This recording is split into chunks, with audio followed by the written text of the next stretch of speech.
Hello, my name is Vesper Fortune, God of Fortune, Witch of Fate, and I'm here to help you change yours. And speaking of which, let me get right on that redeem. Let's see here. Oh yeah, I don't have the multi-card reading up, so if anyone would get a free multi-card reading, it would be silver immediately. I hope everyone's having a good time tonight.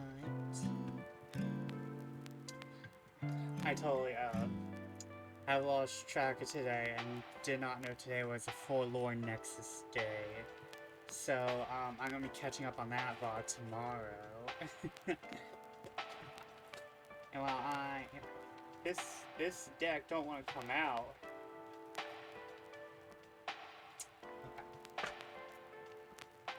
Okay, and you want to know how your birthday month will go? Alright, that might be a little much for a one card reading, but we'll try. We'll try.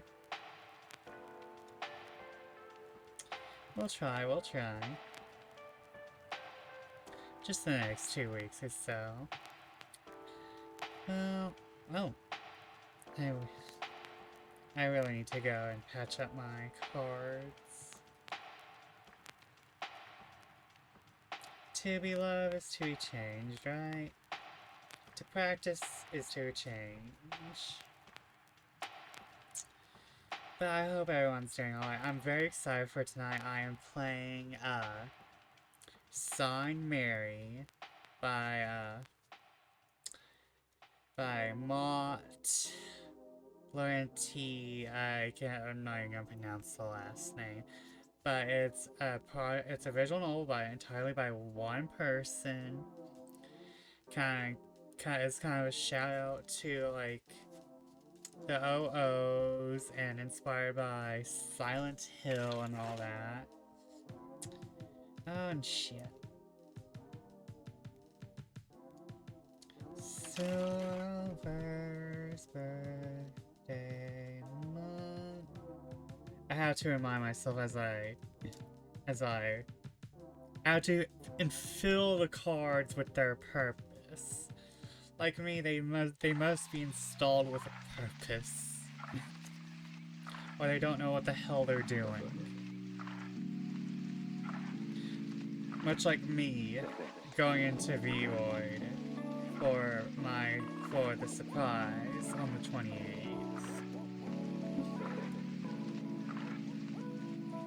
They must be installed with purpose. But I'm very excited to play tonight. We are... You know how to work. Much like me, but you choose not to. Much like me. Okay, never mind. You are my children. These cards are my children. Much like me, they choose not to work.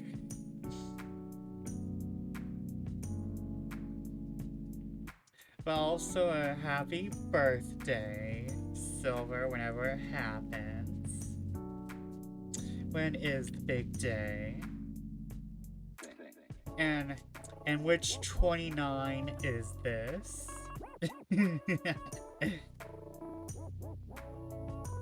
27th. Okay, nice.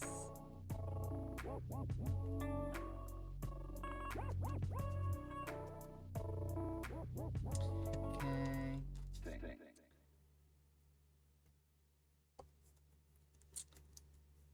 But I'm very happy to see you have went around the globe another year.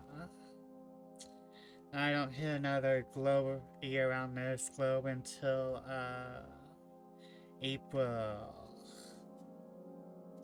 Need to start planning for April. It's like, what are you going to do for April, Vesper? I don't know. That's the issue. I don't know what I'm doing for April. I really got my shit together now. What do you mean, what's my plans for April? I don't like these other VTubers planning shit years in advance. I'm trying to make it to tomorrow. how these VTubers doing shit. How do these VTubers have a 10-year plan? I barely have a week.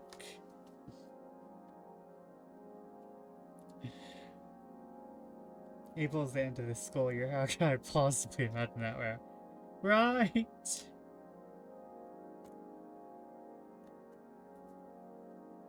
April's 6 months from now. How can I possibly imagine what my life's going to be like in 6 months? May is technically, but April is close. April is when all the shit goes down, and...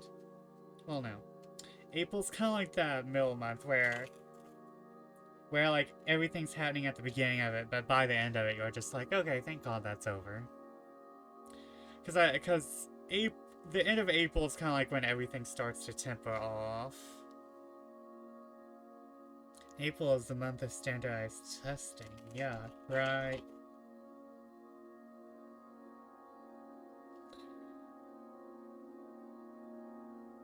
I'm just shuffling a lot because the deck's being nice to me tonight. Which is very strange because this is my mean deck. Or at least it feels mean. If you drop a tower on silver, you're getting the axe, you're getting the scissors. No towers, no 9 of swords.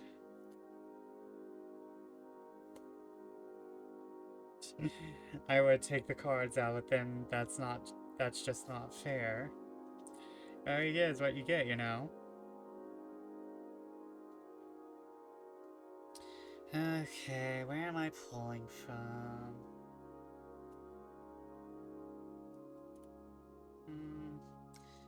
It's a middle pull tonight. And what we got? We have the 6 of Wands, I believe? No, 7 of Wands. Yes, the 7 of Wands. Now, if I remember correctly, and here's the thing, I don't. 7 of Wands for the birthday month means...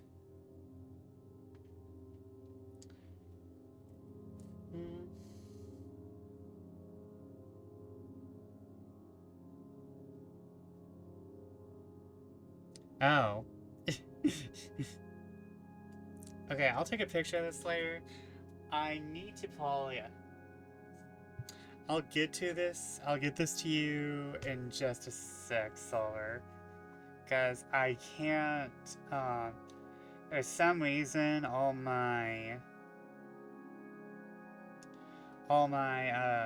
literally every single app used for, doubling an app, like parallel space and dual space, isn't working with Discord anymore, for some reason. And so I have to go a long route. Okay, so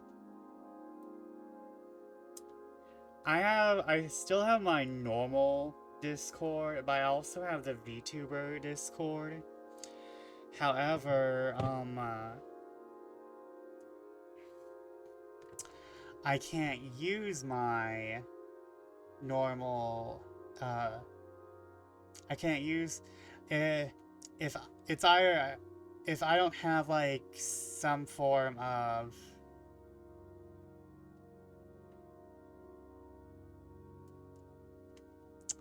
I'm derping, oh my god.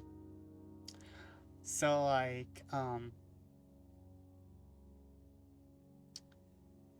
card.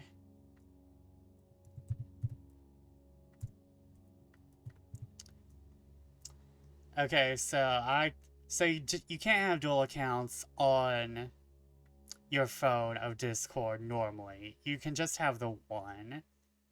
So I use like a cloning app is what I think it's called, or Or like something similar. Okay, let me find ya.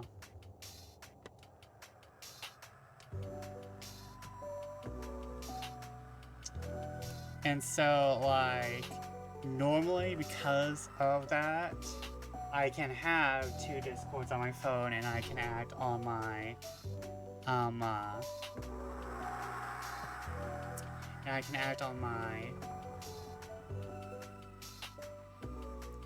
I can use both my casual Discord, my civilian Discord, and I can also use my VTuber Discord, but at the moment, for some reason,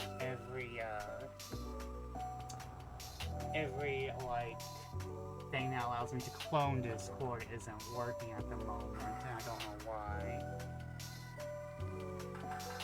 Hope it's something nice. We're about to see. I need to get back to studying, honestly. But I do not use Discord to stream. I use, oh, what am I using? VideoTube. I use VideoTube.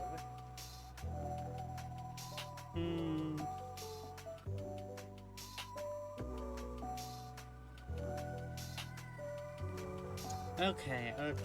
This is like more of a neutral thing.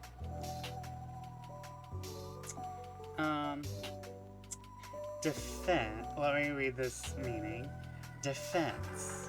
Some things are worth protecting. In this situation, something is worth standing up for. Yourself. An idea. Someone else. Whatever is being attacked deserves someone to watch its back. First of all, because that thing has worth. Second, because it's not a fair fight. The attack is either coming from several fronts or is a combined effort. Staying alone for what is right isn't easy, but better than the alternative. Advice. Know what is right in this case and have the courage to take a stand. So, if there's a situation you recently come across, you might end up being in the defensive for the moment. Or, well, you might be defending someone or something in the near future. However, you know that you're on the right side. And like looking at the card, it definitely shows like the main character, the character himself being quite heroic, being very on top. Like, he knows it's not a fair fight, but he also knows that he's probably gonna come out because he's in the right. I'm always like, JK. But I know I'm a beginner, and I'm probably not as focusing as much as I should have been. So I could be wrong. The fortunes and fate are fickle and ever-changing. So I'll admit, I'm not always on top. I can't think of something that might relate, but who knows what's going to happen at work. Yeah, you work in a place where there's kids, and you know how parents of kids are. Like, it's something that might not have happened yet. Like, that's the thing. So, like, you might end up defending your stance, or defending someone else's stance, or just defending someone in general, because you know they're right, you know you're right, etc., etc. And, like, the thing is, when you defend someone and you're right, you usually feel good about defending them. So, like, I would consider it a positive reading, because you're going to come out as the hero, basically. Like, neutral, positive. Let me turn on the fan so that I bother everyone else a little less.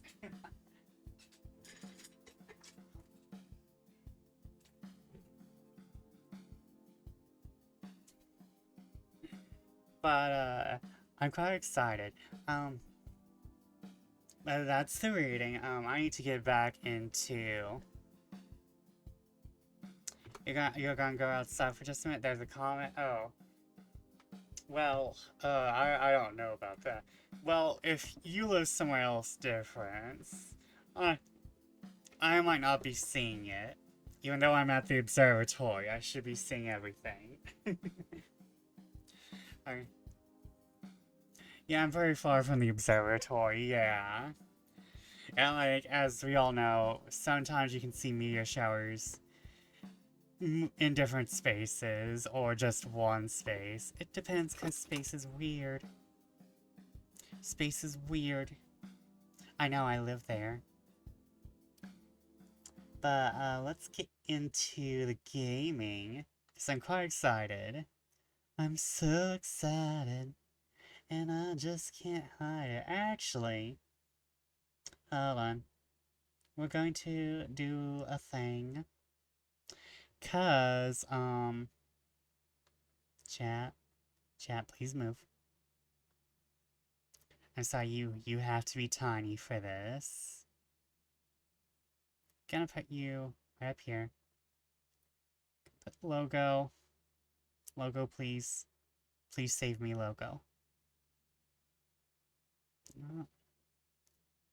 Uh, let's make this a bit tinier. And where's my add timer? Everything has to be moved. Everything must go. Why are you like this? Much like my sanity, everything must go. Because, okay, we lock, lock, lock, lock, lock and barrel, lock and barrel. Because we got ourselves a very, very fancy game tonight. As soon as I can bring it. Please don't be chromium.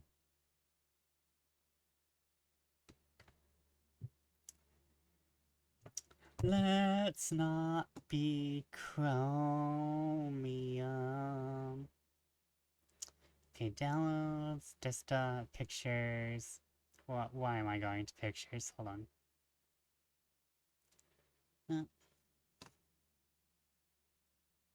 Now, I'm probably going to be a little bit talkative tonight because I promised the developer to give my feedback as I go. So, like, this is going straight to the dev after. And, hold on. Okay, we're going to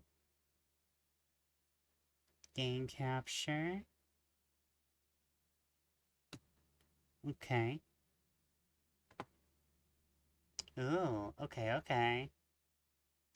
Can I maximize this? Okay. I think I can just, stretch.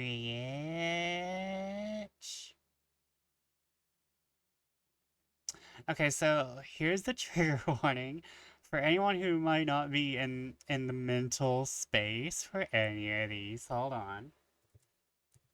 Content warnings. Themes of death and suicide.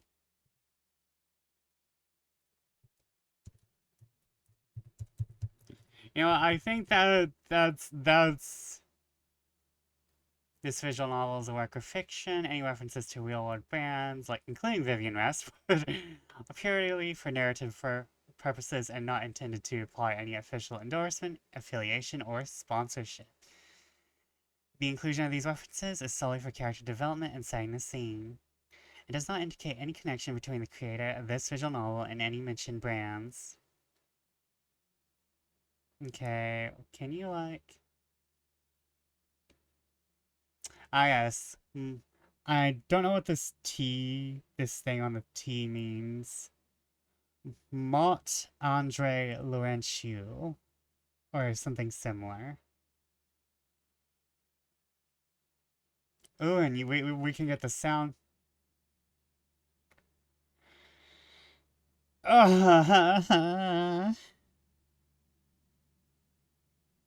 It's altered with AI. What the fuck? What the fuck?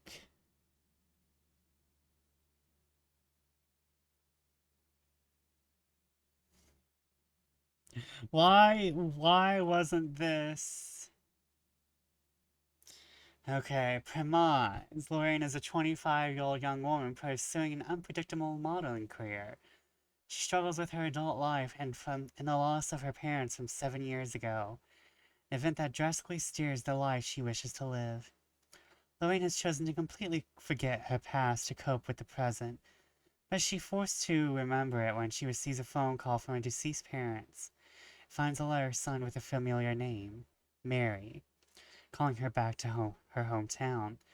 This journey becomes a pretext to visit her parents 7 years from their death, but her plans are disrupted from a car accident. Now Loraine roams the deserted streets of her hometown, seeking help. The only person left who can assist her is the enigmatic Mary, who both are threatened by a morbid presence. To save herself and Mary, Loraine must remember and accept her past before it's too late.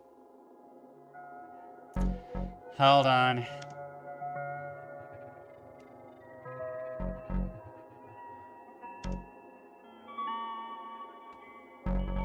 Preferences.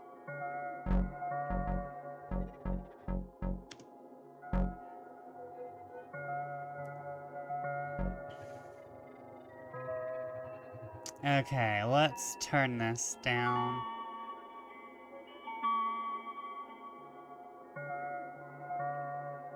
I already don't want to play it. They had... Like they mentioned AI, and I was like,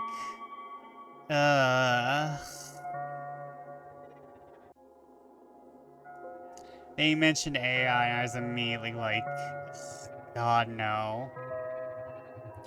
Hold on. I need to see if this is my fault, or...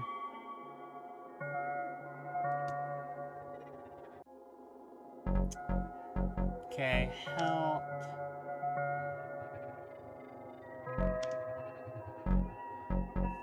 Hold on for just a second. I need to see if this stupid thing is...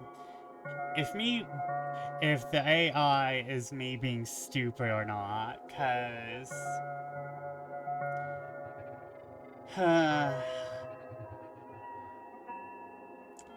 I did not want to support a game with AI in it.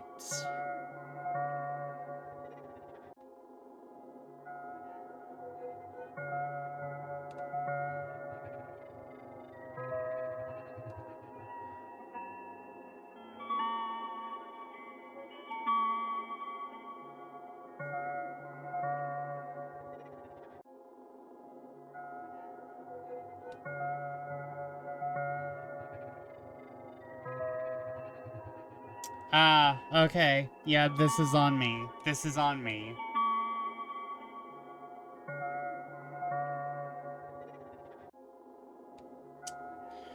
This is on me.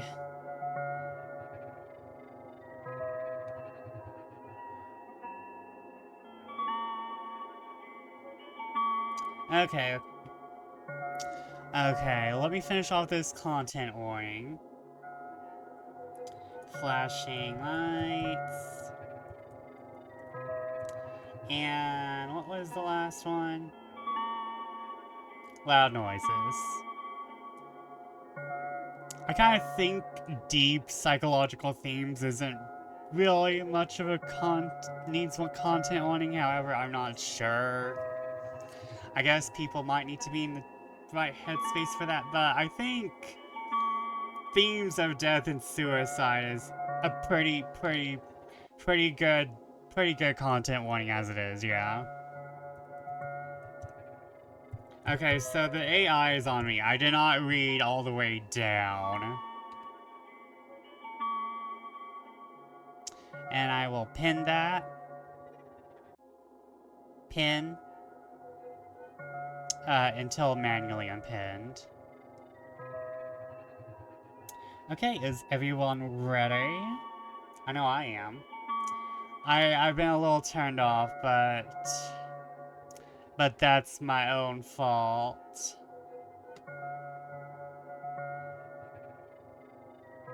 That's my own fault for not reading. But let's get started.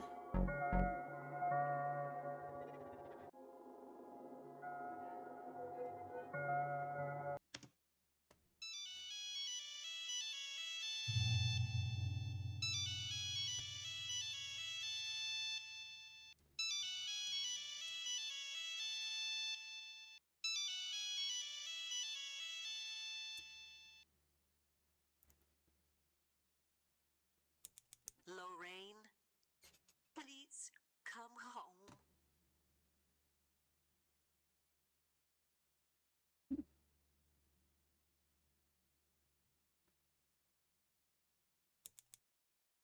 3 months later. Loraine, are you alright? Huh? Uh, yeah. I'm fine. Why do you ask? I don't know. It's just that lately you haven't really been yourself.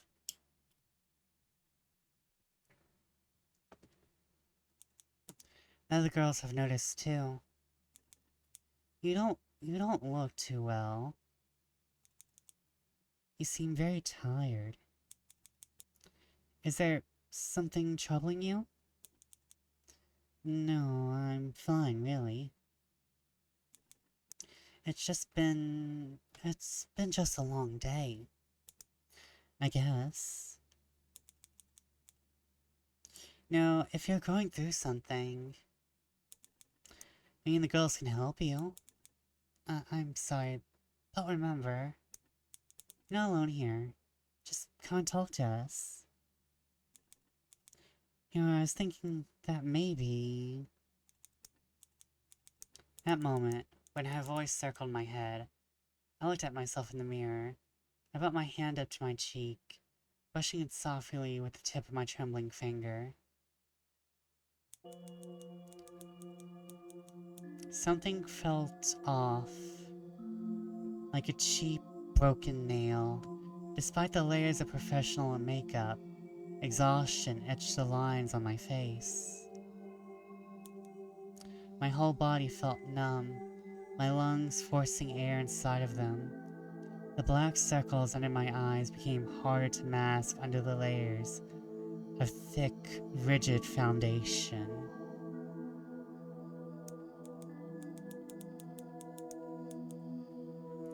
Little wrinkles crept onto my face bit by bit. I gained 3 kilograms over the past 3 months, though luckily it wasn't noticeable yet. Okay, yeah, she's a model, yeah. Model in the OOs. Tough life. It didn't matter if others could tell. I could tell, and that was more than enough. It overwhelmed me, growing in my stomach more and more each day. I couldn't stop eating. I needed it.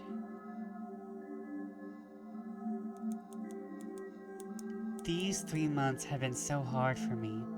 I was just so stressed and I kept eating and eating, feeling miserable with each bite. But I didn't want to purge, I wasn't sick in the head. I just kept I kept jogging and exercising only to eat again when I finished. Food was the only thing that gave me warmth when I needed it most. I could go on like this. I love this job, being a model. It's the first time in years people have looked at me again with admiration, with smiles. I miss seeing people smile at me like that. I had been alone up until I joined the modeling agency.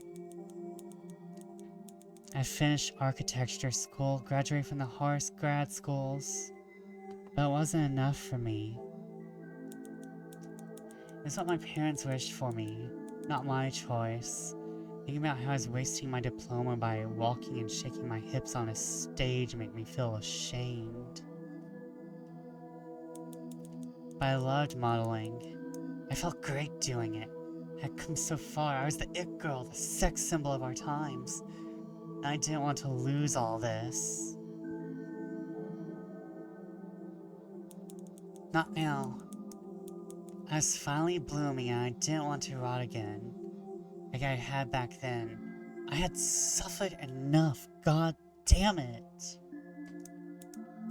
I couldn't allow myself to get worked up again by nonsense. I was no longer like that. I was Loraine. Had to deliver the show everyone was waiting for. I wanted to keep seeing my face in the magazines. I had finally felt so pretty, so confident in my body, and I didn't want to lose it. Loraine, are you listening? It's not just I try to listen to her words, they just pass through me like slim, piercing needles, drilling my body, twitching my heart with their pitched noises. I hated loud noises, but it wasn't her voice triggering me. Lately, bells kept ringing in my ears ever since that phone call. And I heard its ringing tone and saw appearance on the small rusty screen. My whole body froze. My hand softening its grip on the phone, dropping it to the floor and shattering it. A few hours later, I found myself in an empty, right, swollen room, lying on a bed with a nurse next to me. I had fainted. I missed them so much. And I want a drink.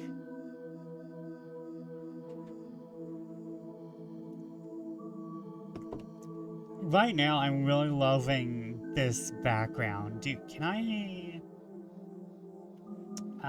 hold on. Ugh.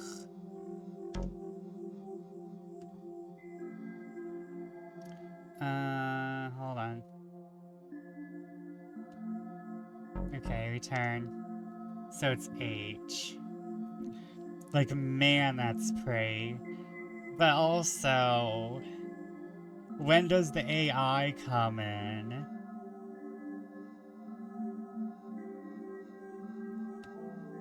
Like, again, that's on me. Because I did not do research beforehand.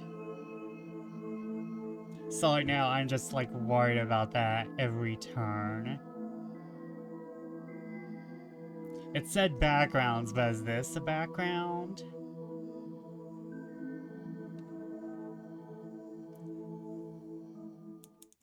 I promised myself to forget everything that happened. I got home in my apartment.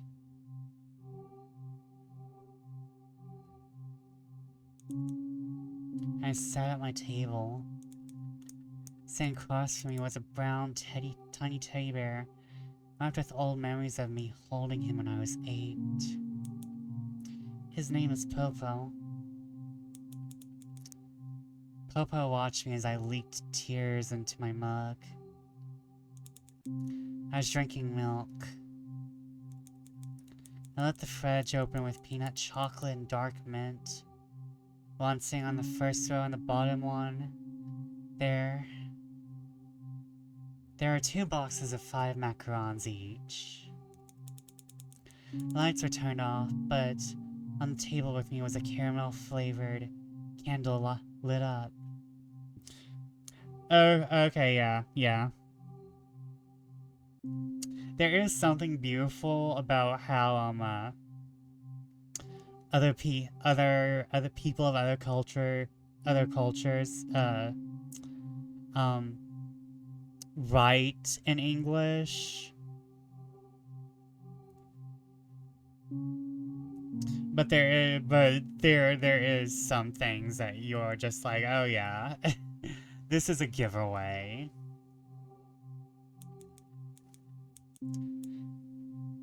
I looked at my calendar pinned on the wall, admiring the nice beach on the view of the page of June.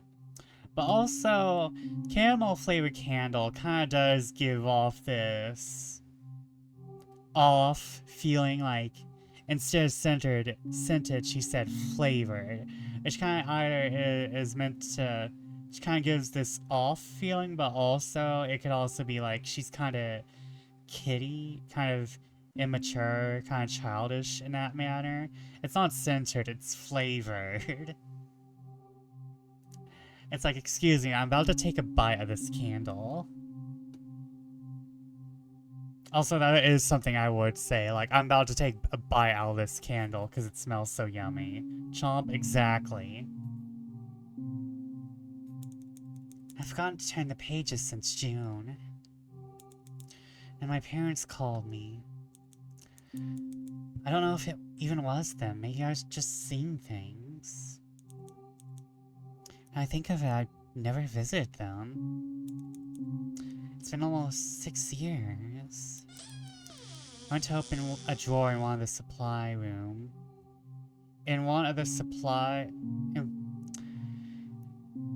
I went to open a drawer in one of the...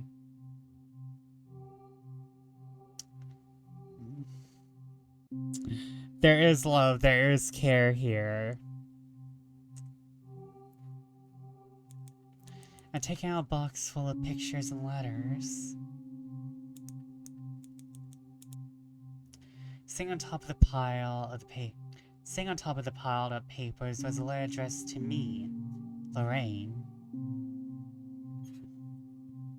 Hold on, I just need to look, cause I'm just wondering how many backgrounds are AI altered. I stayed inside for a few days after I read that letter. I finally decided to go visit my parents after 6 years. But while I'm gone, what should I do with Popo? Take him with me. He's coming with us. We're going to Silent Hill, baby. Popo is now with you.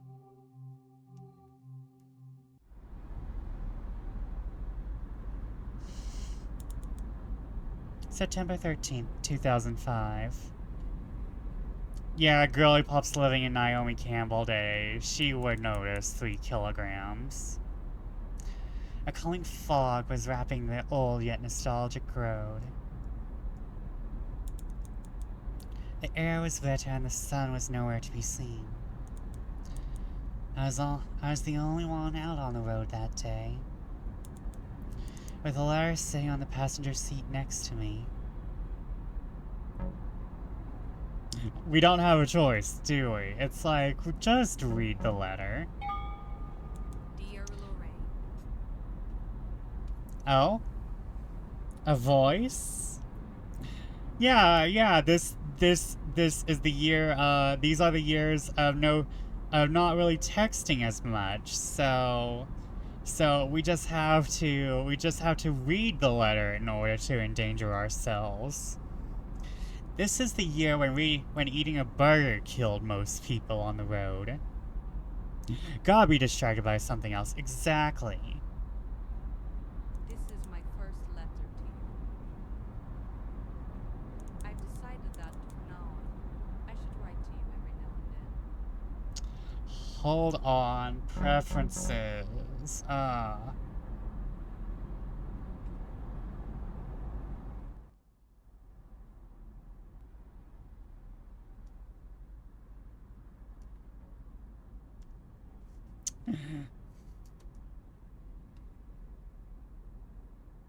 This way, I can stand still in your memory, so you can see how far you've reached. Personally, I'm not too fond of the name Loraine, but I think it suits you better. I hope you'll be keeping these letters and that they'll find you well. You'll probably move to the big city. I know you have great plans for the future.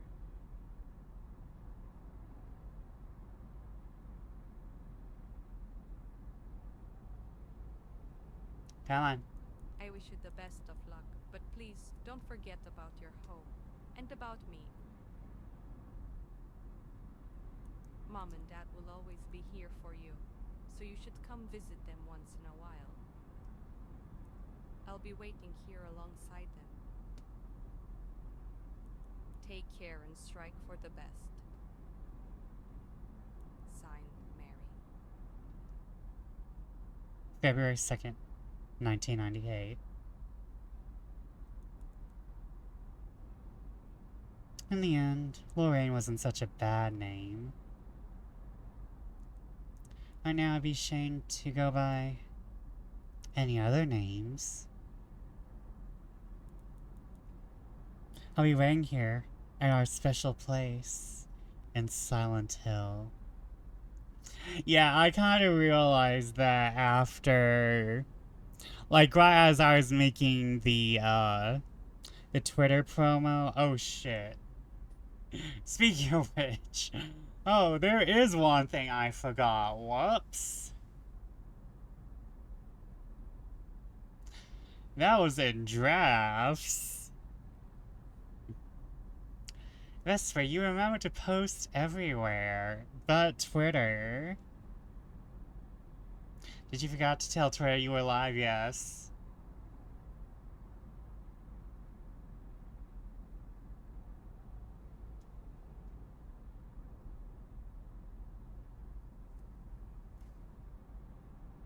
But I noticed that when I was making my post ready for Twitter, that Mary had the same name as James's wife from Silent Hill, and I was like, oh, the Silent Hill be strong with this one. Why did they pick the word of shame to go by any other name? We're probably about to learn. It's been 6 years since the accident. I don't want to be associated with it anymore. I am sorry for your death, Mom and Dad. I'm sorry for what happened that day. For not coming sooner to see you guys. Oh. So we're getting from beyond the grave calls. I still love you, like I always have, but given the circumstances, I just couldn't bear to live in a town like that, especially with you two no longer being with me. I do miss my home, my friends. Most of all, I miss you. But right now, I can't be more relieved that I no longer live there. Needs too much to ask for forgiveness. I hope I can still be your little daughter. I'm almost in front of the town's entrance. After that day, I was completely lost, but with time, I managed to gather myself up. I moved to the big city, I finished grad school. I've also been hired by a modeling agency. Bought some magazines which feature me. And many other things I want to show you. My life has been amazing. And I would like you two to witness my achievements. But that's why I'm coming, to make you proud of me. Just like I am.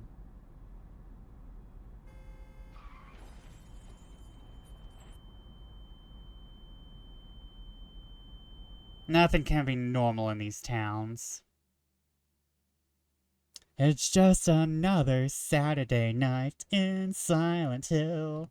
T-pose to assert dominance. As a person, I might have been strong. As a human, I was weak.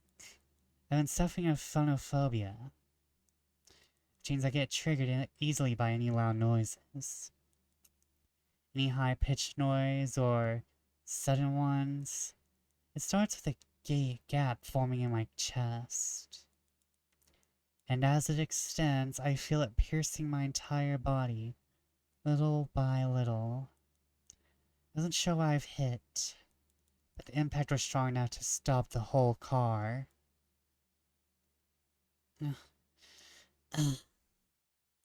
My head. What the heck was that? As soon as I regained consciousness, a gruesome smell filled my lungs.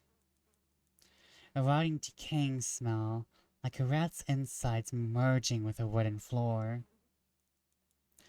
What is this smell? I removed my seatbelt and made my way out of the car. We're gonna take the letter. You've taken the letter. My stomach started rolling and gnawing itself, and then...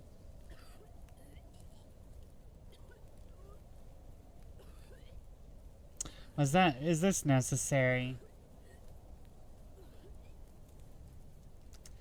The rusty liquid was burning my throat as it was fleeing the stomach. Ugh, it smells like a corpse in here. Please don't tell me we're doing the dead all along thing. I walked further from the car, which now had its front completely crashed. After I distanced myself a few meters away, I took a look at my surroundings.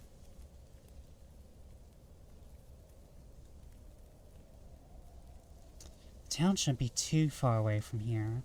I like her design though, she definitely feels like a model.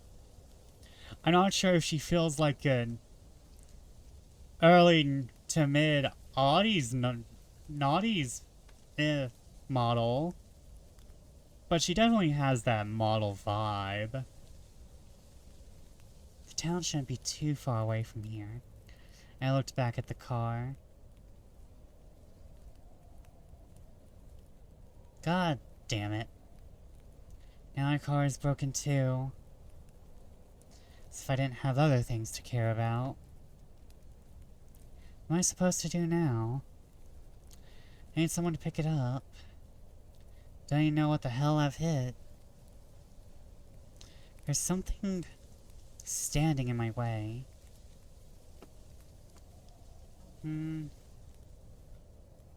Was it the power pole or something else? It might have been something else. Whatever. As I picked up my flip phone, I noticed there was no signal. No signal. I'm staying right in the area. I know for sure there's a signal tower somewhere here. To be fair, there's a signal tower, like, right next to the observatory. It doesn't work. They literally discontinued it working. Back then you had to have the correct signal tower. Yeah, that too.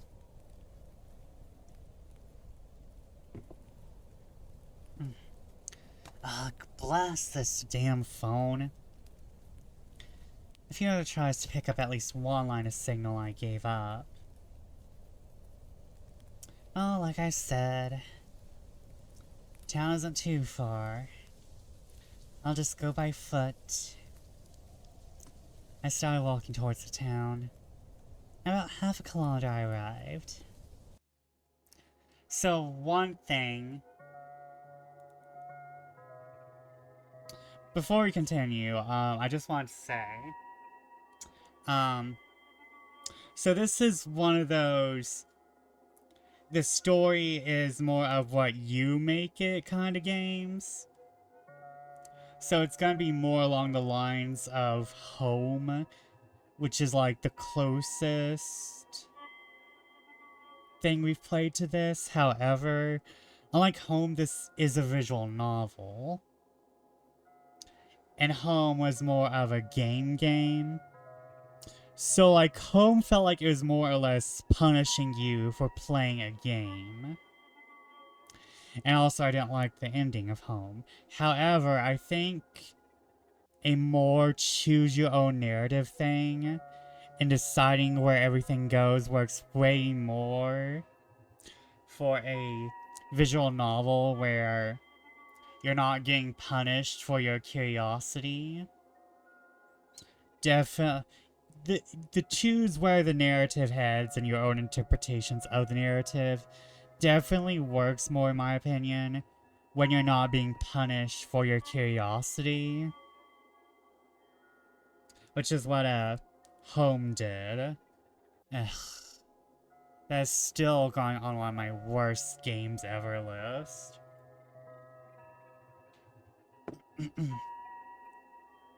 I arrived in town. It's also silent. Like a hill? Welcome to St. Bell Fields, the westernmost town. I could only hear the road calling me to keep walking. There was no one out, but as expected with this weather. Alright, I've made it. God, it even looks more liveless than I remember it. This fog is literally annoying me. I can't see shit. Hello?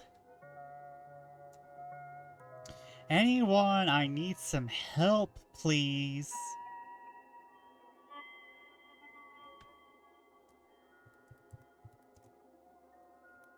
Hold on.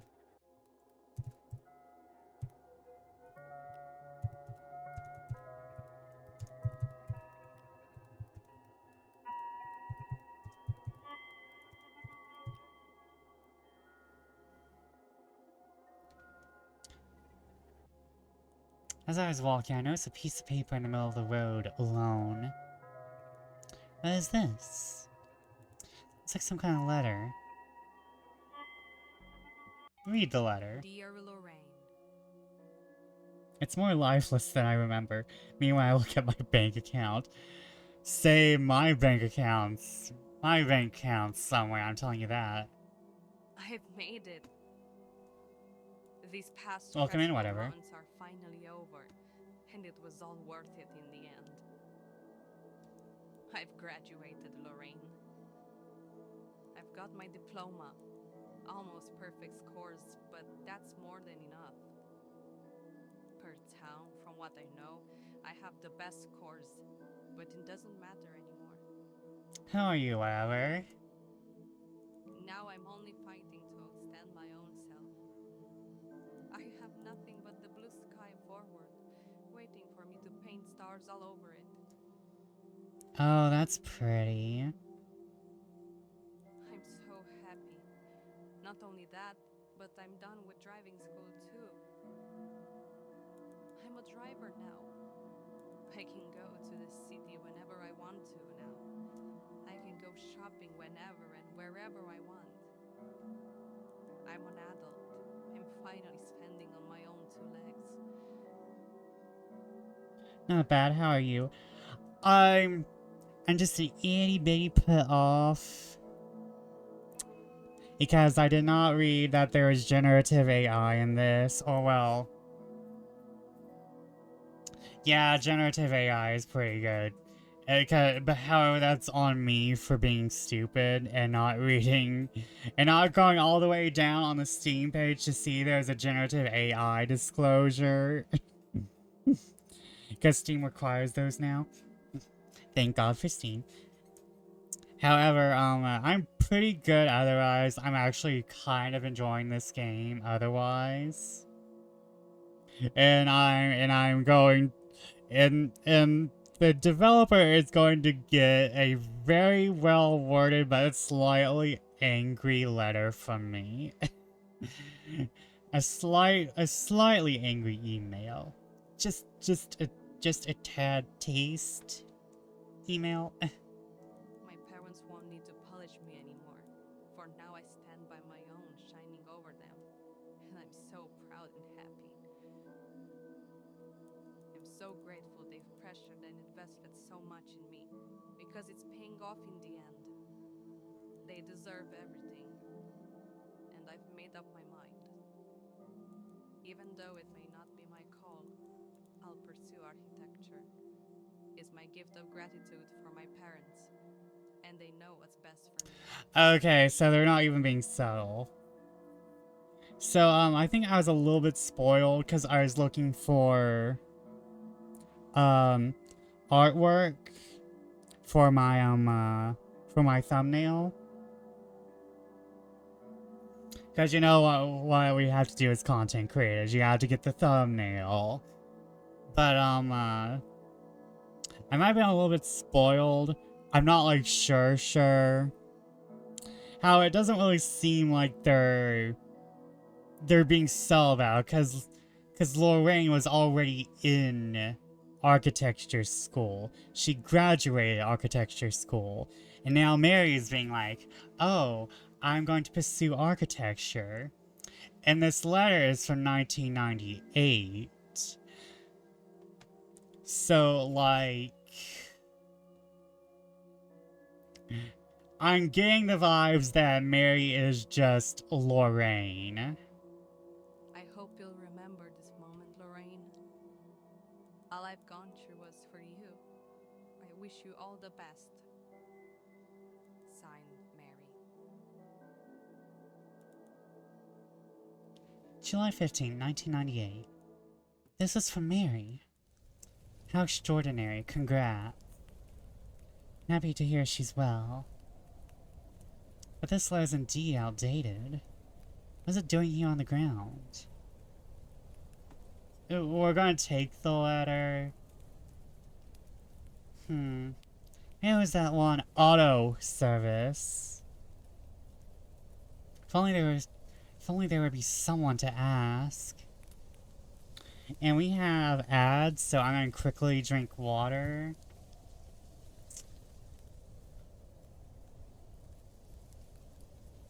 I'm gonna drink all my water and then I'm gonna go get some more.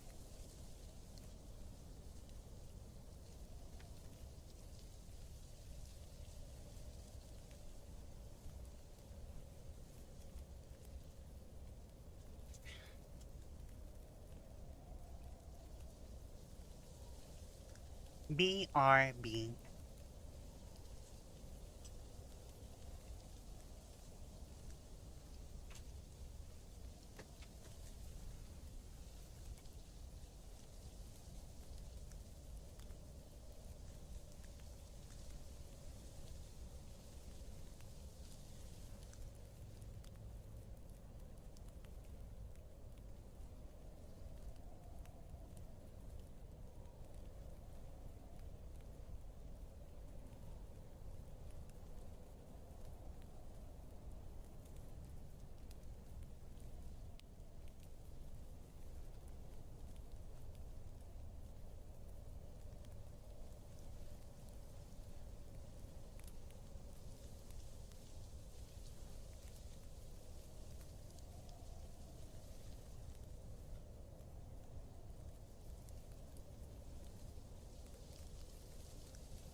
Come on.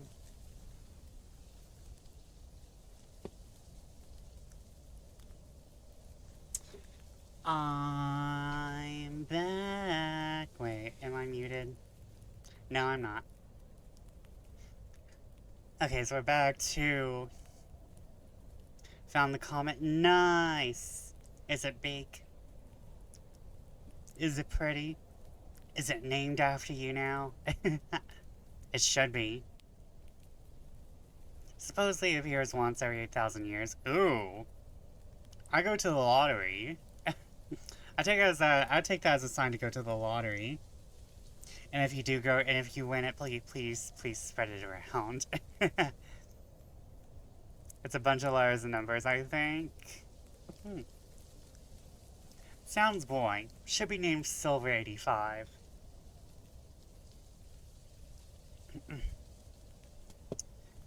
Sounds boring. It should be named Silver 85. Play those as the lottery numbers. Convert the letters to numbers too. A bunch of letters and numbers. True.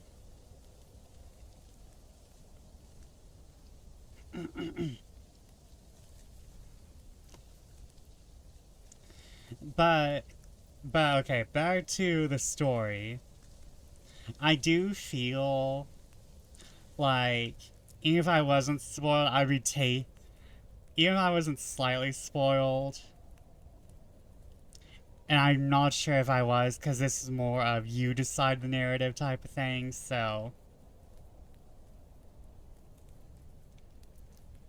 But it does feel like Loraine and Mary are kind of just the same person. Feels so lonely here. Just like back in the old days. Just hope. No one will recognize me.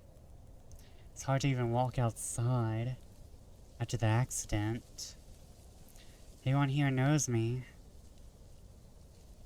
They all hate me. Girl, what did you do? For them, I'm just a murderer. The day of the accident didn't bring death to just my parents. As I was driving, I crashed into another car. Its driver, a middle-aged man, also died. Oh, you were driving! Okay, so we're either in purgatory, like we're in a delayed purgatory, or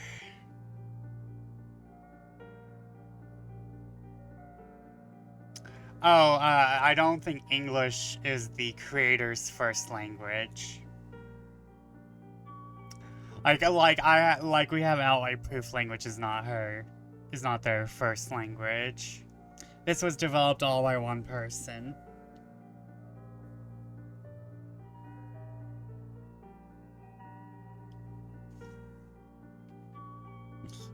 So I'm going to let a few things pass, though. I think for a professional product that they released on Steam, they do need to go back and edit this. Because this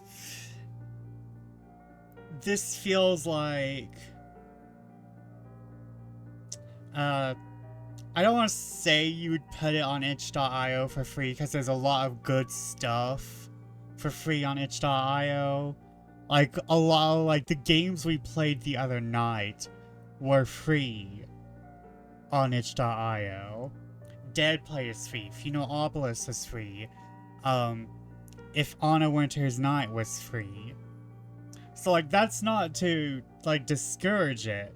But I'm just saying this feels like, you know, it needed to be combed through at least once. One more time.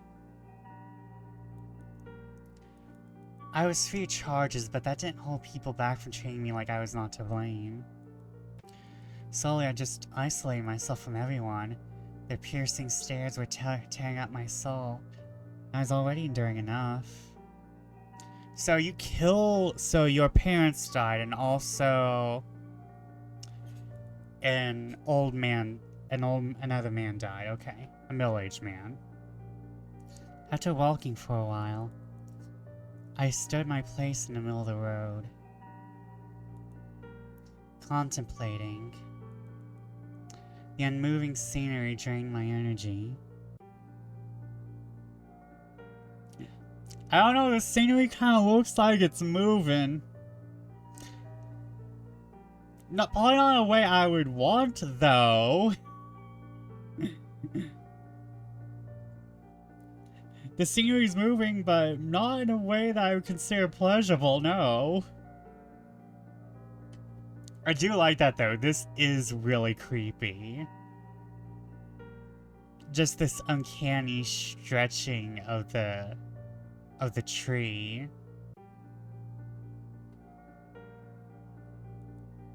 I wasn't sure where to go. Yeah, this game is really pretty. Again, I wish there wasn't any AI, but that's on me. Do I just go forward from now on? Not even sure if there's an auto service this way. Just made sense there to be one. They did a good job with the look, yeah. Again, wish there was an AI, and that's gonna be like my main point with the dev. My memories of this town are so old. There's no one. Why is there no one? Is it the weather? Maybe they knew I was coming. I'd be surprised if they ran away just because of that. I feel so unwanted here. God damn it! Why am I thinking of all these again? God's sake, I'm just gonna try calling someone again. 112 for emergencies. That's Britain, right? Oh yeah, she did say meters and kilometers earlier. So we kind of have to be in Britain, I think.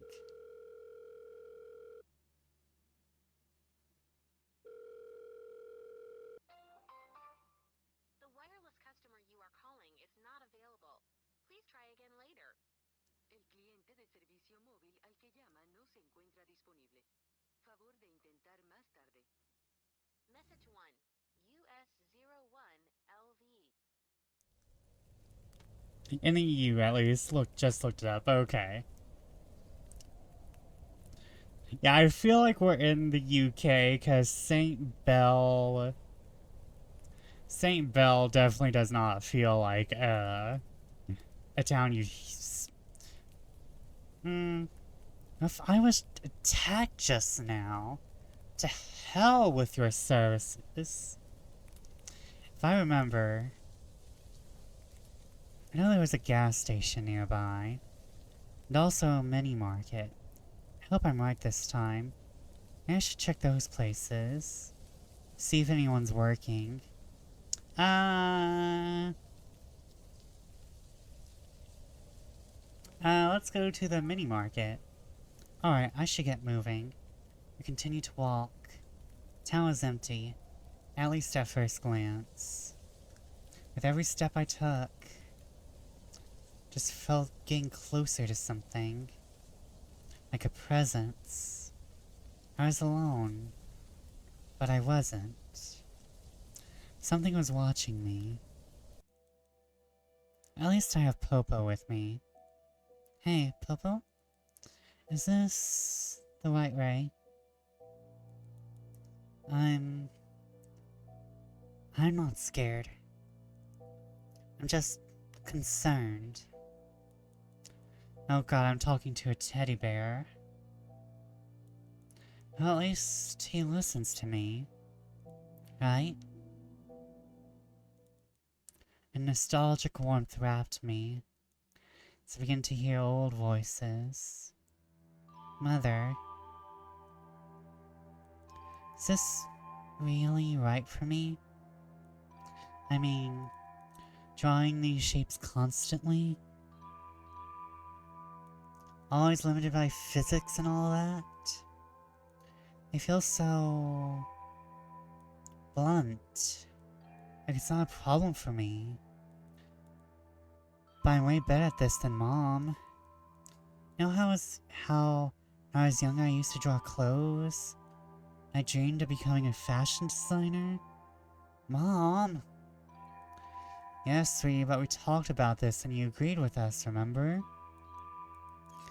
Now leave Mommy alone for a bit, there's something not clicking here. Why did I just remember that? I miss her. Oh, she wanted to be a fashion designer.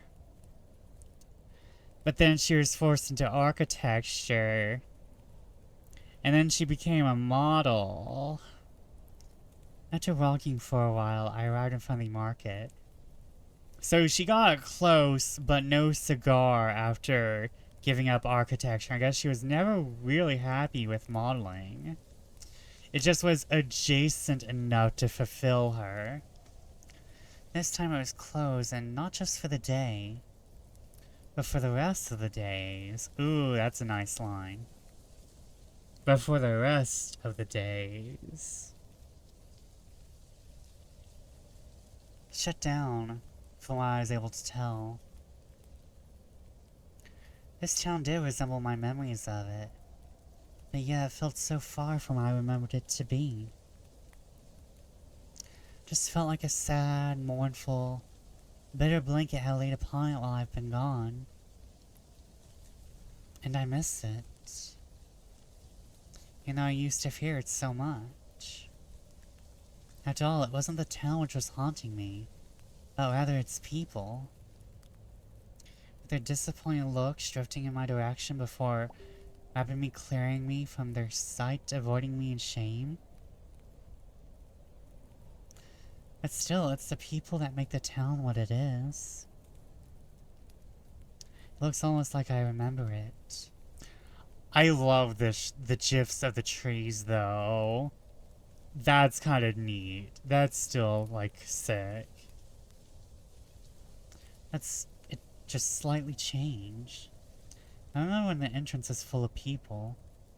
I remember when I used to come here with my friend. I wasn't really the type to go out, but my friend cared enough to take me out sometimes. It wasn't because I was antisocial or anxious or anything weird like that. Thanks for calling out all of my friends, though, Loraine. I chose to stay inside. There's nothing weird about it. I never felt sad because of it. Oh, now they're calling out me. Now they're calling out me.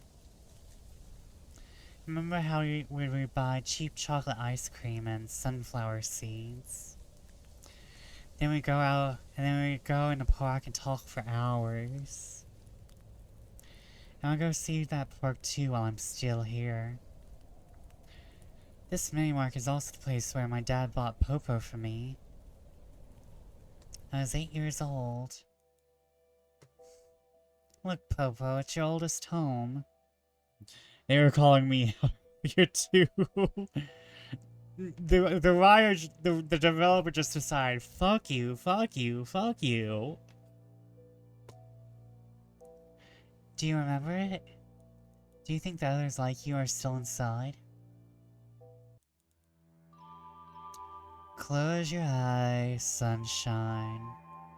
Why? Go on, close them. Okay. What do you feel? It's fluffy and fuzzy. What is it? Can I open my eyes? You can open them now. A teddy bear. You like it? Yes, I love him. Thank you, Dad. Are you going to give him a name? Yes, his name will be Popo. When they were talking about, I can drive now, look at all I can do.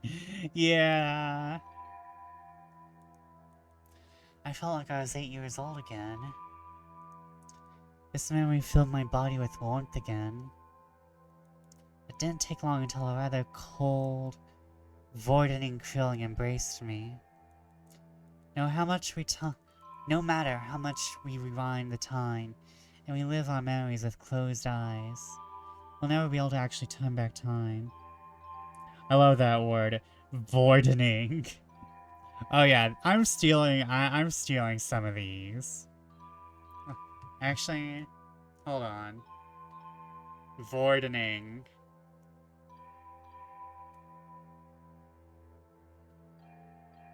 Thank you. Voidening. Love it. Sometimes you have to make up your own words, you know?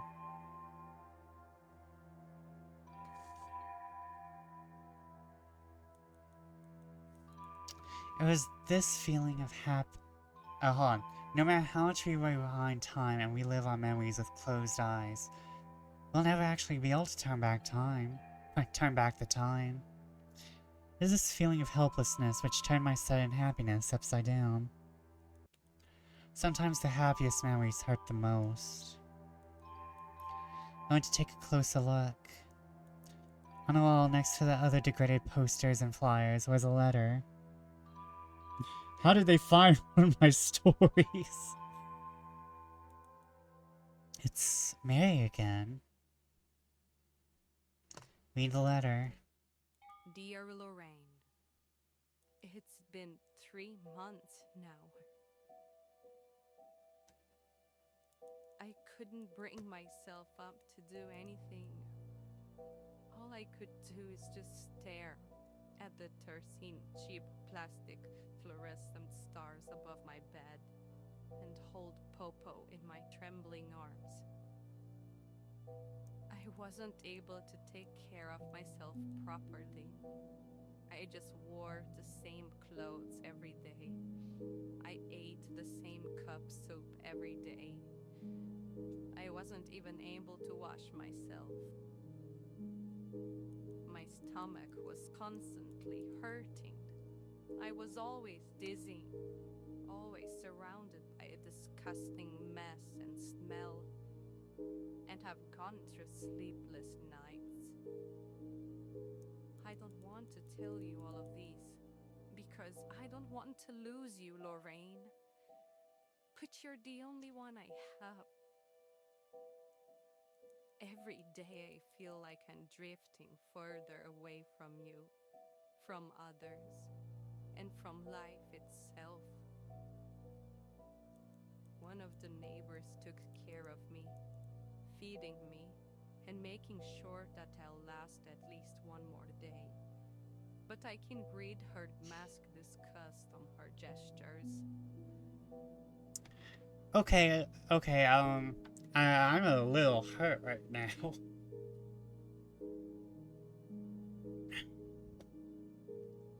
Damn, Mary.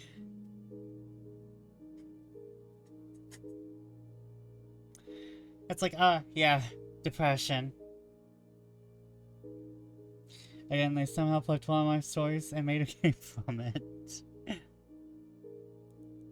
Maybe this is the punishment for what I've done. I just feel so shameful for even writing to you, asking for your pity. I know you'll choose to forget me, and that's probably better. I won't ask you to look back. Knowing you're there somewhere is enough for me. But sometimes I just wish you could give me a sign to keep on living. Mary just calling everyone out. I wasn't... I was never in a trash heap. Stop bathing, stop eating bad.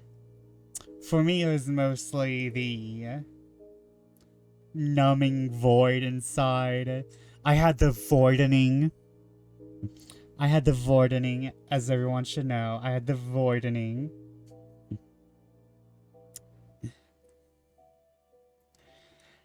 But I understand all these feelings, cause, like, you know, once you're in the voidening, you're not far from any of that.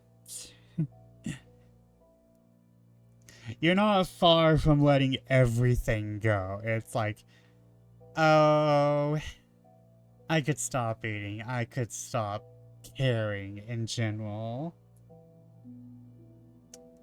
She didn't have to have all the issues, but she did. Signed, Mary. October 14th, 1998. Mary, I can't even imagine what you're going through. What happened to you? God, I hope she's better now. I don't know her, but I want to. I want to meet Mary. No, we're taking this letter. We're taking all the depression. But I stood in silence, embracing my memories for a little longer. I continued on walking. There it is, the gas station. I remember coming here frequently in the last days here before leaving. I wonder, who's that? It can't be anyone important. Being so close to the town's outskirts, there were less people. I just felt a bit more safer buying snacks and cigarettes from here. It's been a good year since I quitted smoking. Anything to see someone? They're going behind the building. That's strange. Hello? Hey, wait a sec.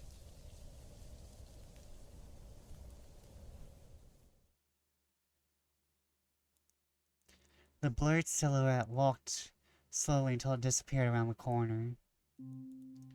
I didn't know who they were. They felt kind of familiar for some reason. I was far enough not to catch them in time. Their aura fascinated me. It was definitely a girl. Wearing a skirt, a black leather one, with short brown hair, and high-heel boots.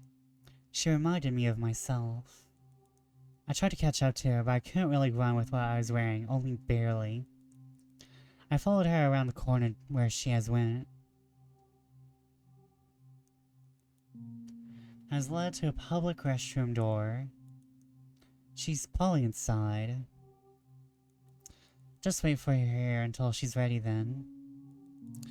Finally, someone who could help me. Huh? I just stepped on something. It's a letter. From Mary. Read the letter. Dear Loraine, I'm not sure if what I'm doing is right. Lately, I haven't felt motivated to do anything.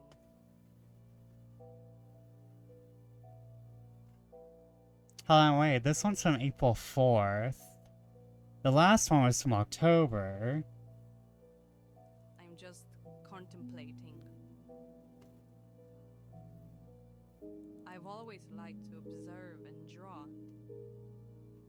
I like watching people out my room's window, seeing them smiling or crying. I like to see them interact with one another. And when their emotions trigger their wrinkles, when their eyes shine, I just pick up my pencil and draw them. Emotions trigger their wrinkles. That's awesome. Face, body, clothes, moving or standing, I just draw them living. I may not have a great social life, but I never felt lonely. Alone, sure, but never lonely. Or so it used to be. Isolating myself by just observing had its perks, but downfalls as well. And now I begin to feel guilty doing it. I mean, it's not my purpose, isn't it? I'm studying architecture. My parents agreed to let me study there. I had to convince them that I can do something by drawing. But is this really what I wanted?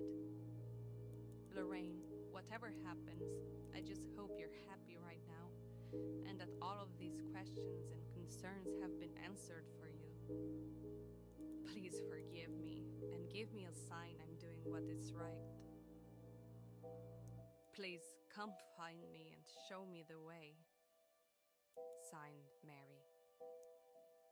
April 4th, 1998.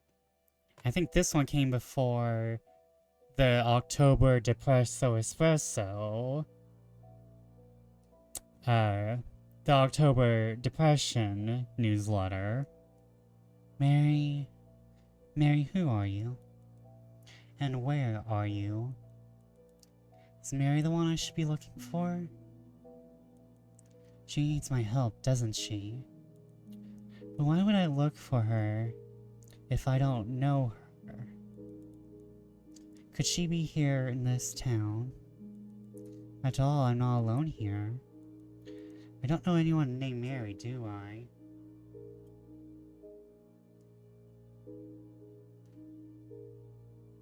We're keeping the letter. Never mind. What's taking this girl so much? She still hasn't come out. Should I go inside? And it's a public restroom after all. Grab the door's handle.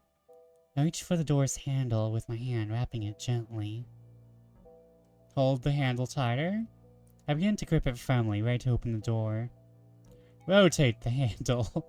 The handle moved very stiffly, but I managed to open the door. Heard a click and felt the door slightly pulling away from me, dragging my hand with it as I held it. I opened the door. Oh shit, oh shit. Run. Run, run, run. Please run. Run, now. Run. Loraine, run. Focus, Loraine. Please. Please. I don't want to see it. Let me go. Let me go. As soon as I gained control over my body, I bursted out of the public bathroom. Okay. Okay. Yeah. Yeah. Yeah. Yeah, that's kind of an issue, that right there.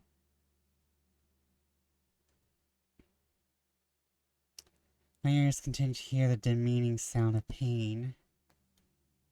Ooh, demeaning sound of pain. Ooh. My heart beat fast like an animal is being chopped. Yeah, this right here is like the thing I'm talking about when you like, you know, a person is not a native speaker. There's just some things you just get. I felt sick again, and I felt it coming out of me again. As I laid my eyes on the ground, my vision darkened itself. Ugh.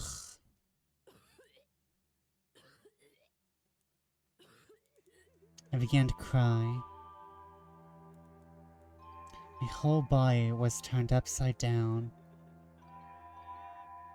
I stood there, lying on...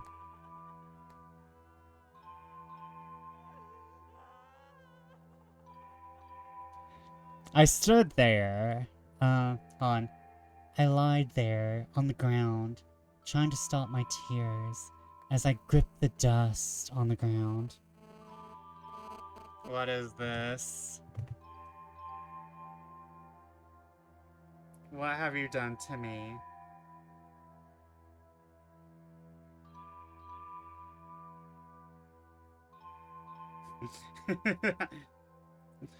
Yeah, yeah.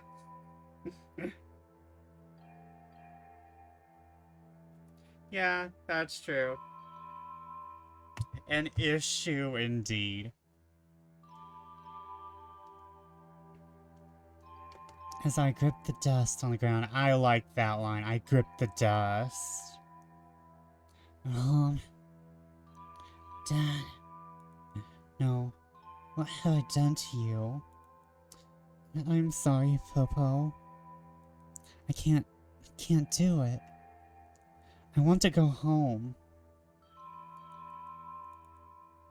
I don't know how much time I remained silent on the ground. Eventually I did get up and continued walking forward. Kept on walking, not sure where I was going. Continued to step forward as memories rumbled in my head, eagerly trying to make me remember something. Something more than I wanted to. Thinking back on it, the sole reason which I came back here was to see my parents again. There's such a long, deep breath in which I've deserted myself. Lurk, thank you for lurking.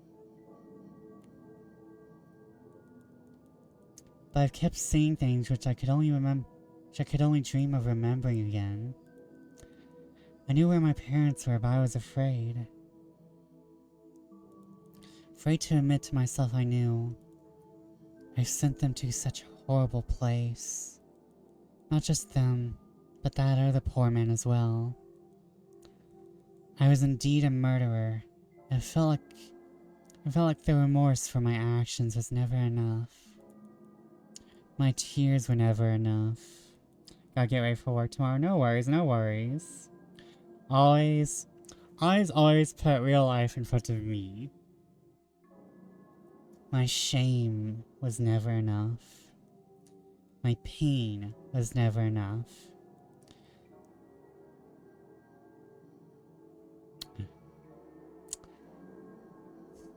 Hold on.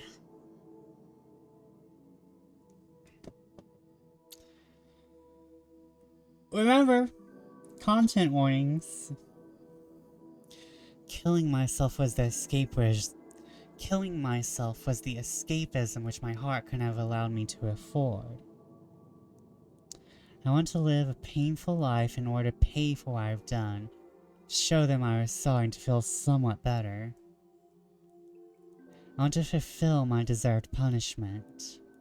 But soon I realized the burden I was carrying on my shoulders was too much for an always torn apart soul like mine. I was walking with no direction, yet it felt like I knew exactly where I was going, even though I didn't. The endless road strained me, merging with the fog as I deepened myself in the town's roots. I felt more and more lost in this endless maze of grief. After a few more minutes, I arrived. This is the place, isn't it? There are so many. It hurts to look at all of them. I feel unwanted, but I guess that's how I felt all the way here. It's so quiet. Where could they be? Mom? Dad? I hope they can hear me. I wish I could hear them too. There's something odd about this place. The tombstones don't look as they should. These are not crosses, aren't they? But what are these? I feel like I've seen them before. I should know, right?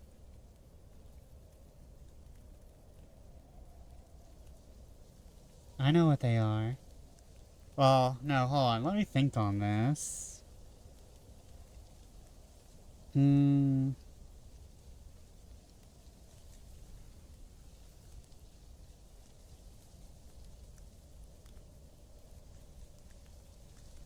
I know what they are.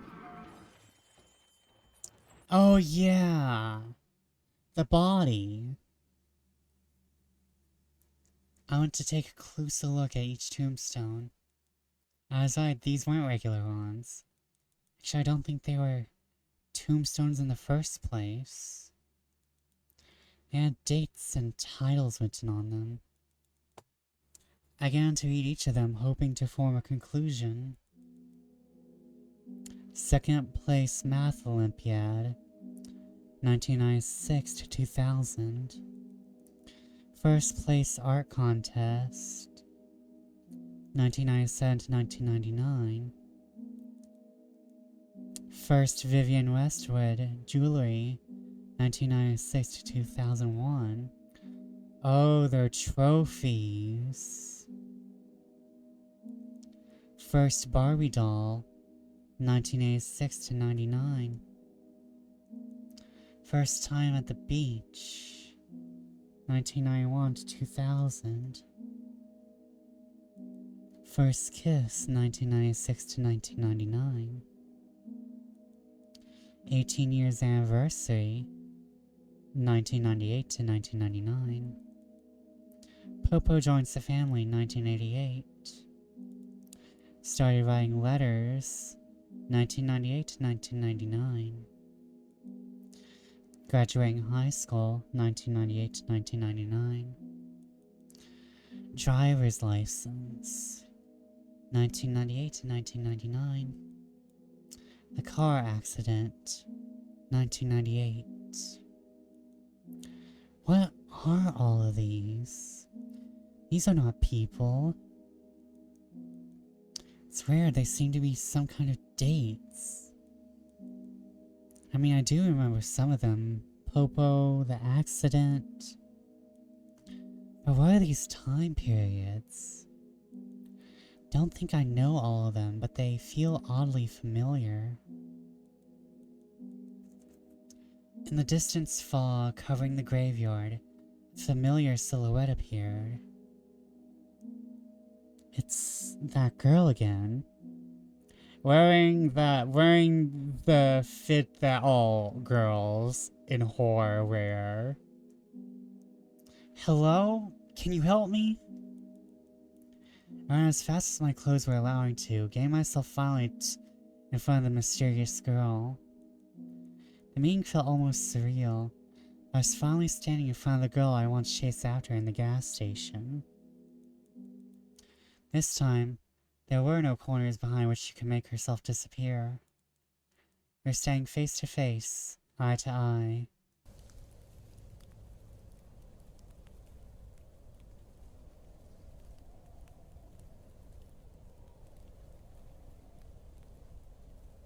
Fit to fit. Loraine?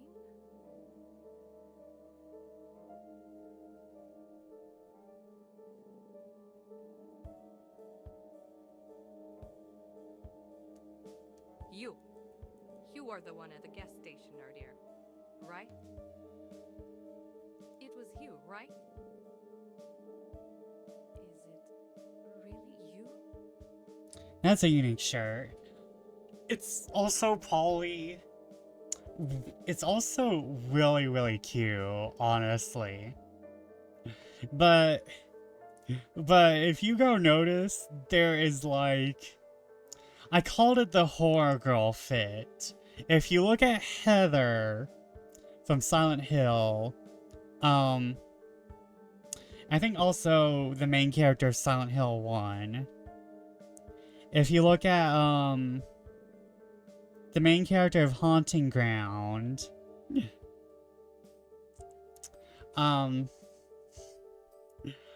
like, and I think even the character from Rule of Rose wears this fit.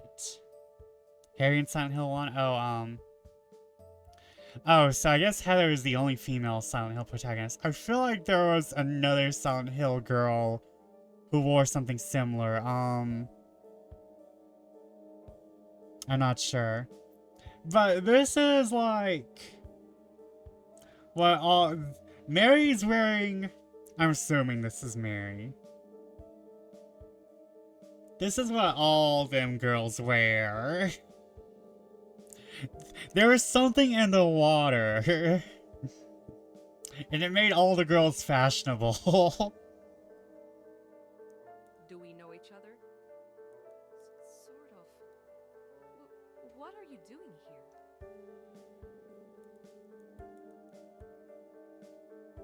here? I came to see my parents. I was also looking for help with something. Help? What for? Well, you see, I can't remember. I don't know. The moment I spoke, my needs out, my brain just froze. I entered the dark as memories began to slowly descend into dust. I know I was looking for someone to help me, but there's no one around here anymore. Where are the people? People? Why would there be people around here? Guys, there's some... That thing in the background wasn't there before, right? I'm not going crazy, am I? That thing just faded into existence, right? What do you mean? It's a town. My town. I lived here and I know the people, just like they know me. Is that how you see it? The girl's nonchalance mixed with her sense of subtle humor from my arrival deepened the questions inside my head. As I began to feel more uncomfortable as everything was losing sense and coherence, she was looking at me with a soft grin on her face, her red lipstick losing its shade, fading around the edges. As she herself appeared clueless in regard to the reason I was there. I was here, just like me. I don't want to be rude, but may I ask why you are searching for your parents right here? They're... Girl suddenly stepped closer, dragging me in a warm hug filled with a nostalgic scent. The fabric of her pullover was rubbing against my skin, a fabric I haven't worn much lately. I've been waiting for you, Loraine. I've missed you. After one minute of holding me, she stepped back. But I don't know you. I'm Mary. The name Mary repeated in primordial echoes, filling my head with a sense of unease yet closure. I finally found and met the person carrying the name I've been looking after without even realizing. She was the only person other than me breathing the same old rusty air crossing this town's roads. Mary? You are Mary? Does that mean you're the one who wrote those letters? Yeah, those are mine. They were written for you, but I guess they've never reached you. And then I guess they simply became pawns of the wind. Lost on the foggy field of this town.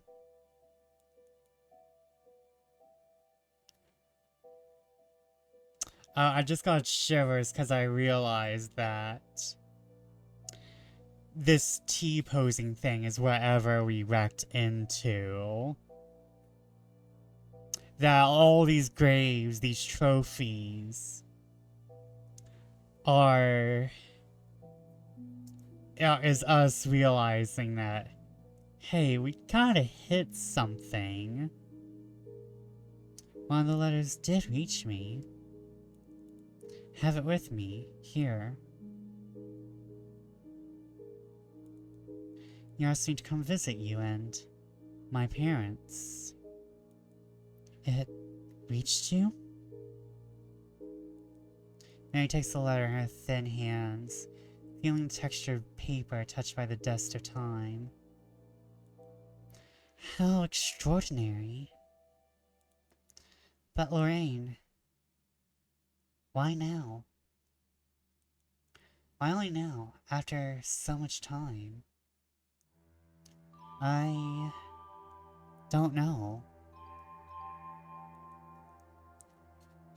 I want to come sooner, believe me.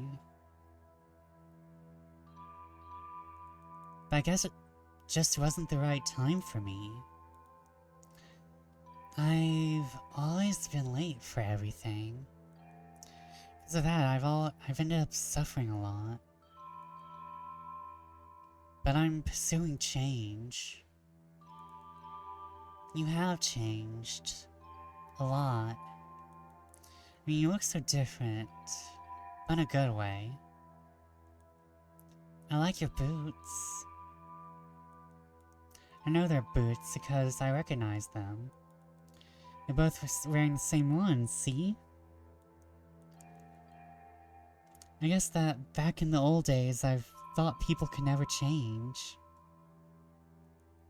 And they don't. Unless they get hurt. Really bad. I've been alone here for a very, very long while. I'm glad you're here, Loraine. A soft shiver ran down my spine as clattering tears trembled on the wild lines of my eyes, yet they remained held in. Mary fascinated me. She wasn't like the others. In a way, she didn't feel like a human.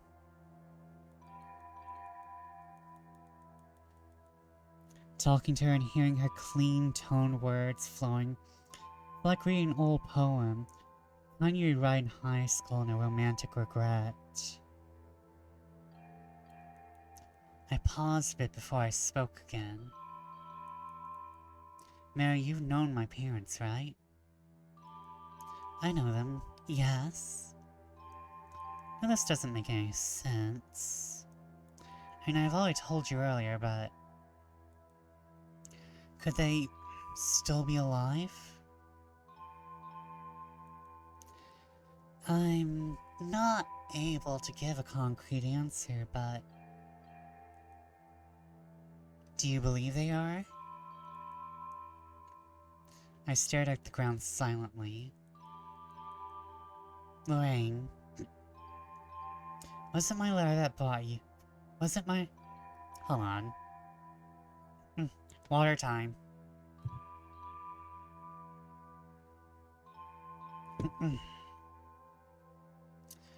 Loraine, was it my letter which brought you here? Or something else? She kind of speaks in a very fanciful way, which very much indicates she's not human. If anyone ever wants to indicate that something is, like, different, usually a very... like, throwing in, like, a little bit of old speech is always, like, a nice touch to, like, indicate they might not be what they seem. Like in Home Safety Hotline, it's a little bit fanciful the way they do it. But, how it's done here, it could be the fact that the creator, again, does not have English as their first language. But, just how it sometimes affects is very, very interesting. Because, like she says, was it my letter which brought you here? Meanwhile, a normal girl would probably say, did my letter bring you here? My parents called me, they phoned me. Mary's enthusiasm seemed to fade just slightly, as she was patiently studying my words. I see. I can't give you an answer, but in case they might still be alive, I think I know where you could find them. You do? Where? Tell me. Hearing Mary's comforting words of hope made me smile again. All I wished for at that time was to know if they still loved me. And knowing I might have the chance to hear their voices again, and their answer, my eyes lit with sincere wrinkles on their corners. On the Tree of Hope, the block with willows, there are 3 staircases. The second one is the one you are looking for. I can come with you if you want. I'd be happy to spend more time with you now that you're here. Let Mary tag along. Or tag along with Mary. Huh. Again, I know we're choosing the narrative.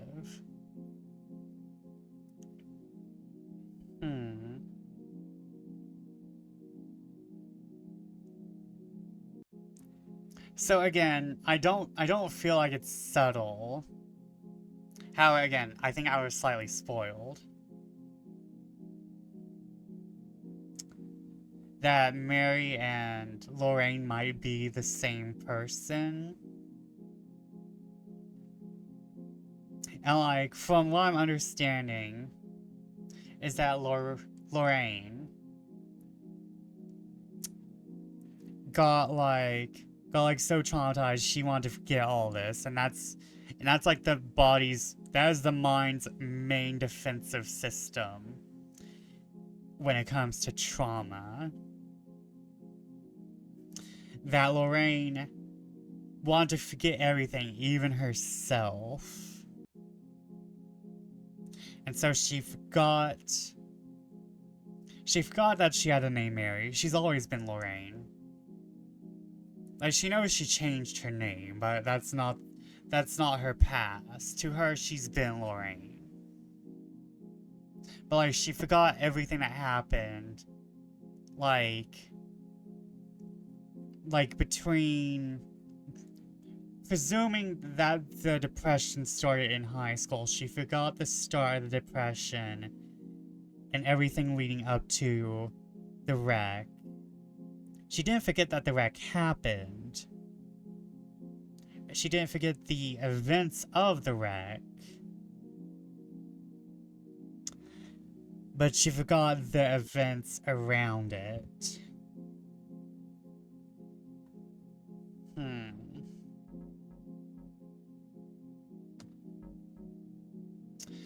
I think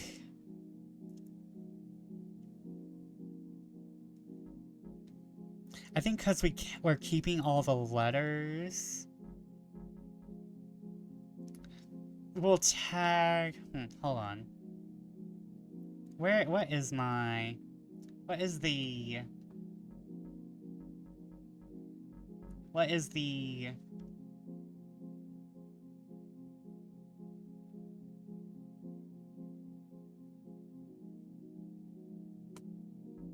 okay.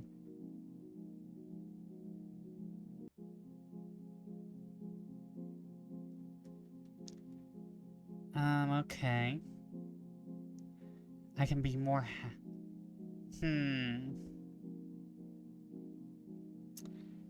I think I'm going to tag along with Mary. Thank you, really. This means a lot for me. I know. But before we leave this place, I want to know, is this really a graveyard? Mary smiled softly, gazing upon the large yard. It is a graveyard. A graveyard for memories.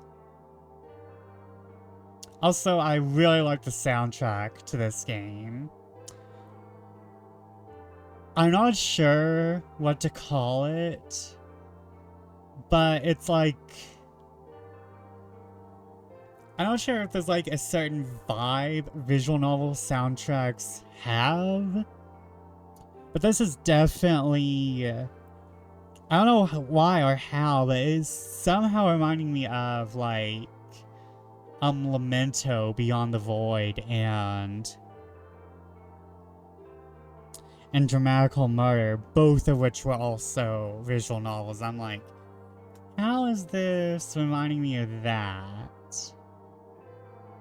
Though also, Lamento, very specifically Lamento, had this very interesting style of backgrounds, which was, they did like 3D modeled backgrounds, but it's definitely like something you find on like an early OO's PC game, which is very interesting. So this is kind of like also like close to that. It's very emulating of that style. It is a graveyard for memories. It's eerie, yeah. Mary gets close to one of the tombstones. She placed her palm on its surface. On it was written the following: the car accident, 1998. See, the name of the memory and the year it happened. Like the others, this one doesn't have a year it was forgotten. You still remember in all the painful detail, don't you? I do. Well, thank you for letting me know. You began to slowly descend from the graveyard and started heading towards the location Mary has given me. The Street of Hope, the block with willows. The streets running beneath our feet felt endless, yet they became less tiring. As we were passing house by house, tree by tree, the air filled itself with a life, with a light that I once used to know. I began to feel warmth and happiness seeing the old town after so many years. Watching it, as empty as it was, felt like I was observing an old recovered artifact in a museum.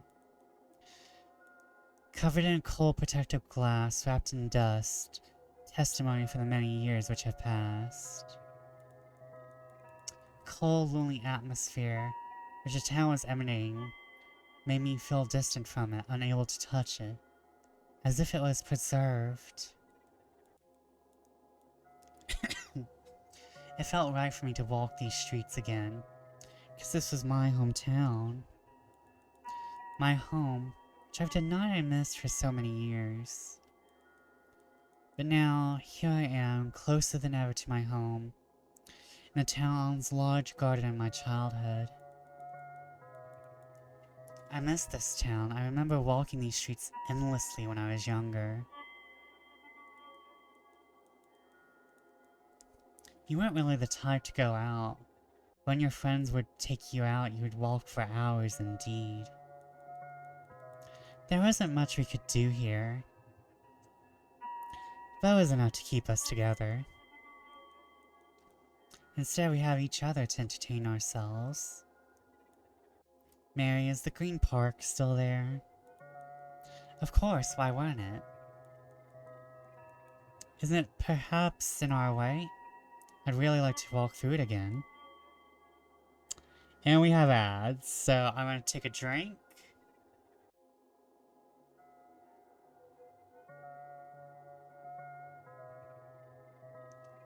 And go through my feelings. Like, first off, I really like the backgrounds.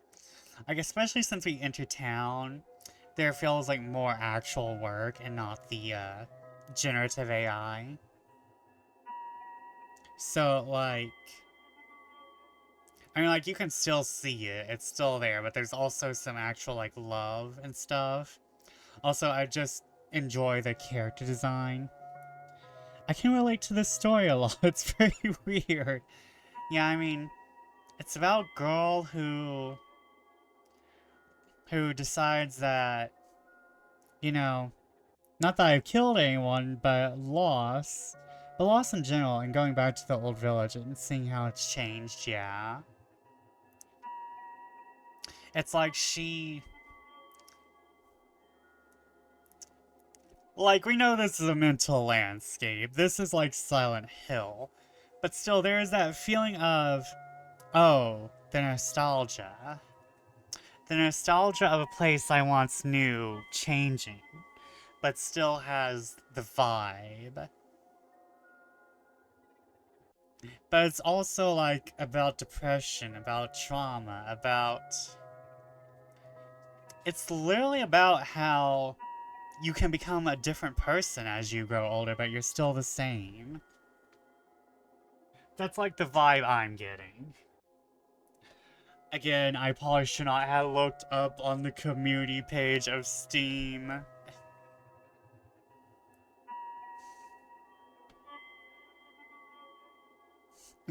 But then again, I don't think... I'm not stupid, I've seen this story before. I've seen this film before.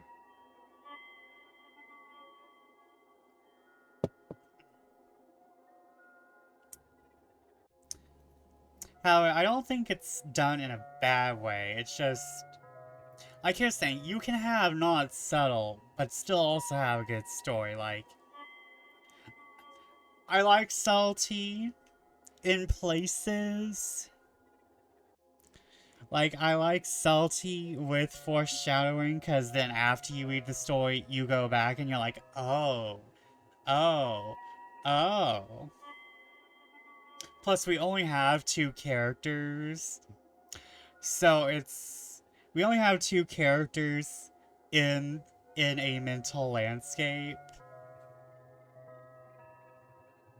Like,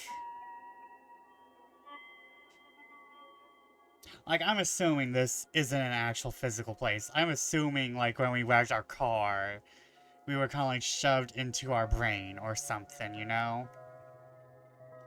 Like, we were isekai'd into our own brain. That's what happened.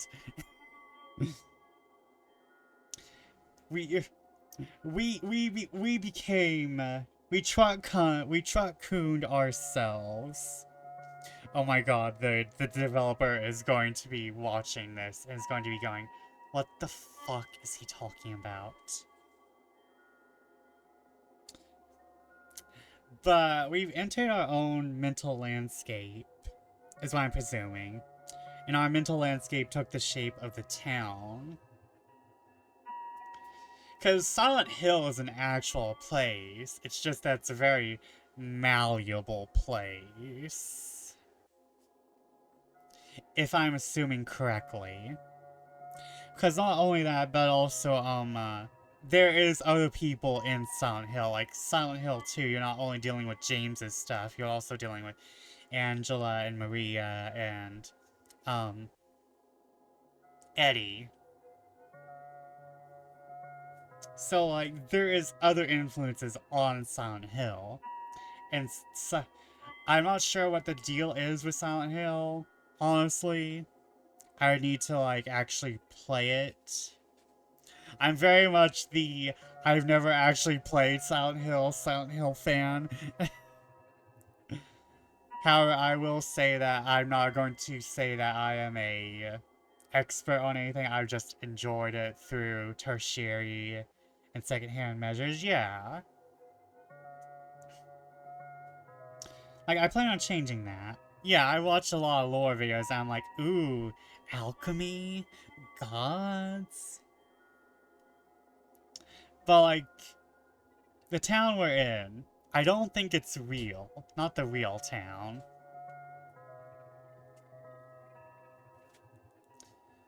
Yeah, I can take you to see it. There's also the town's river, Aurora. I'd like to take you there too. Thank you, Mary.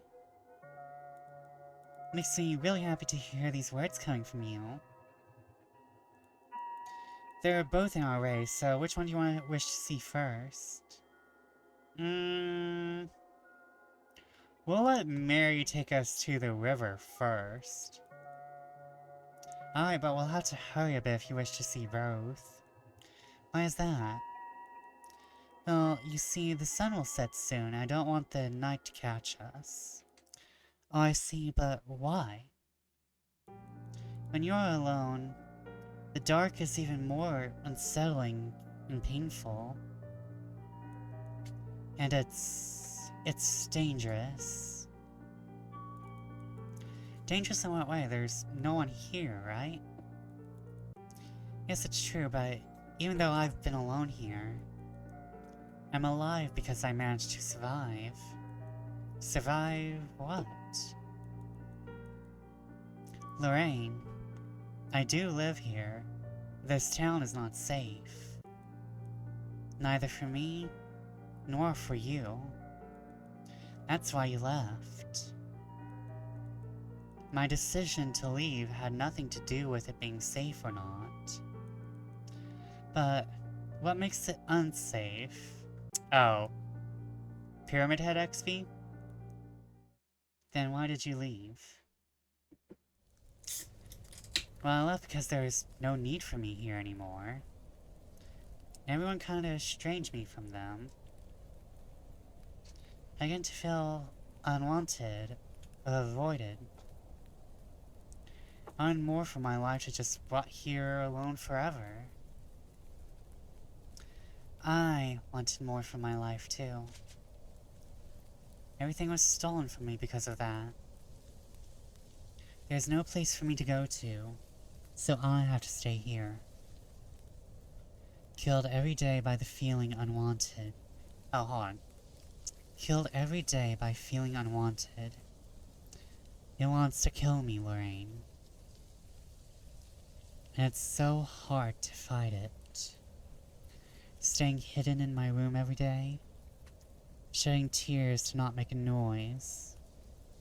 Avoiding it at any cost. When night falls with its cold blanket on this town, I feel the loneliest.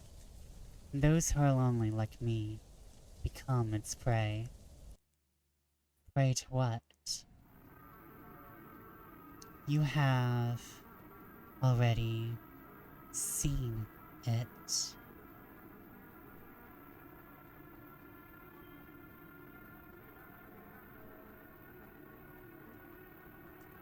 It is everywhere. Oh, thanks, I hate it. It consumes you. Mary described the very thing which was bothering me all alone here. The painful, absent presence which I continuously felt in this town. Reminiscent of the accident, and all of its weight which has followed after, began to form sense as it finally caught shape through Mary's words. The constant rumbling, running through my stomach, rotting me from the inside, became real.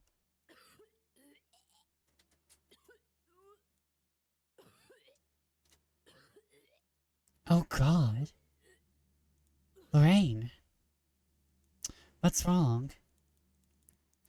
Her words of concern has synthesized in shivering whispers of wind, too harsh to make sense of. After I freed myself from this agonizing acid storm within me, I felt empty. Too empty. Able to feel the inner tissues of my stomach sucking on each other.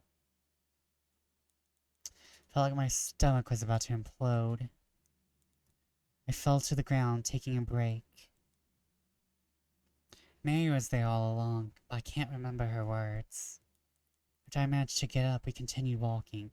The stomach sucking, though. That's a description I'm stealing. I didn't bother Mary with more questions, since the subject seemed to upset her as well. I made my promise to her to be quiet about my reunion with the town's ancient places, and we continued to seek them. After a while of walking, we made our way to Aurora River. And of all the places I recalled through this unheralded stroll in my past, this place stood out the most.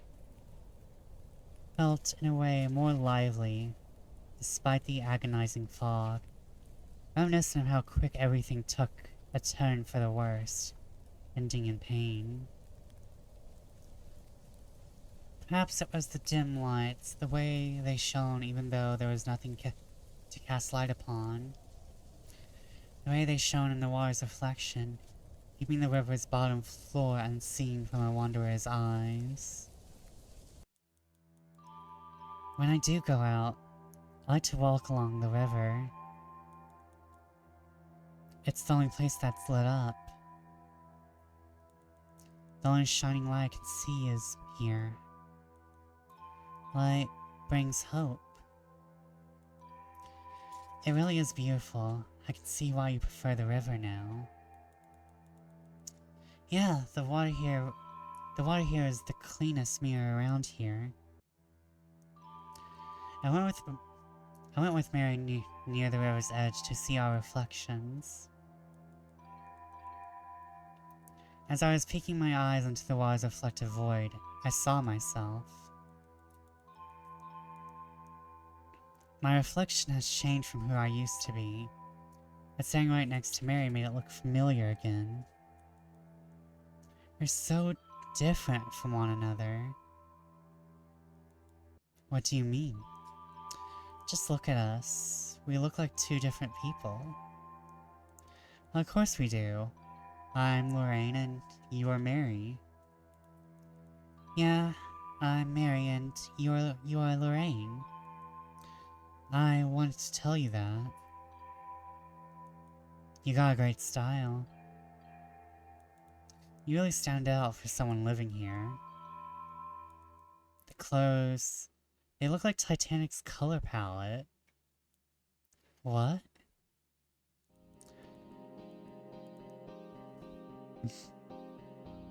Ever since I played 999, it feels like I can't escape the Titanic. Titanic, the said unsinkable ship, which struck an iceberg and sank to the bottom of the Atlantic Ocean. You're a cool chick, Mary. Is that really something you should be telling someone with depression, Loraine? Imagine you're talking to someone with depression, you're like, you remind me of the Titanic. Like, even in passing, like, even how Loraine did it, it's like, your clothes remind me of the Titanic. You're a complete shipwreck.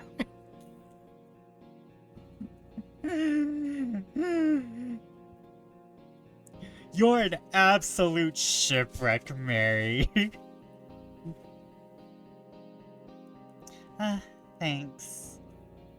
I'm sorry, I'm not used to getting compliments, especially backhanded ones.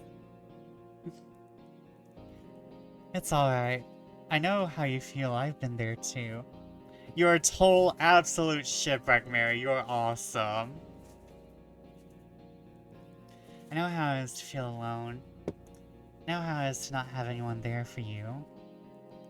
But you're no longer alone, Mary. You have a friend in me now. Thank you, Loraine. You know, when I feel lonely, I go talk to my teddy bear. A teddy bear? I know it sounds stupid. No, it doesn't. What's his name? Popo? Mary's eyes shone bright at the sound of Popo's name, drawing a pure, soft smile, pushing her cheeks up, wrinkling her soft eyes. I actually brought him here with me. This is Popo. He is everything to me. All of my memories, my happiness, my sadness.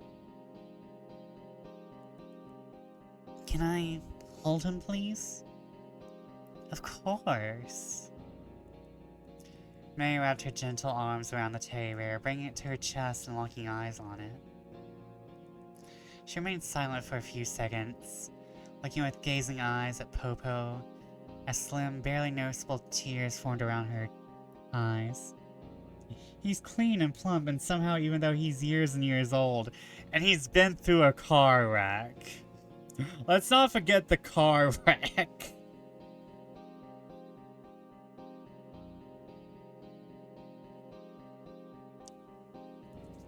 She cracked a quiet giggle. Popo, of course. I never thought I'd hold him again like this. I missed him so much. You had one too? Ah, yeah, I had one too. Just like this one. And you called him Popo too? Huh. Coincidences sure are interesting. Do you believe in coincidences? Yeah, I suppose. They are a part of what makes life life. Come on, Loraine. Come on, Loraine. Do you not see you are talking to herself? Do you? Doesn't matter if I do or not. After all, how would you know if it's a coincidence or not if there's no one there to share it with? Suppose that loneliness is a harsh habitat that eventually will require you to Oh, I'm stealing this. I'm stealing this.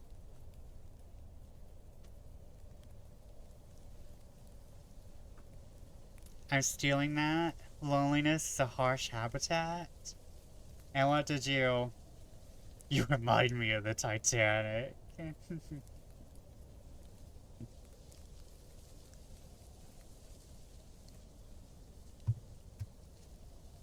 I suppose that loneliness is a harsh habitat that eventually will require you to adapt to it. And forget your usual accommodations. I can tell you had to adapt as well. The way you look right now is just your response to the life you chose to live. It's your shield.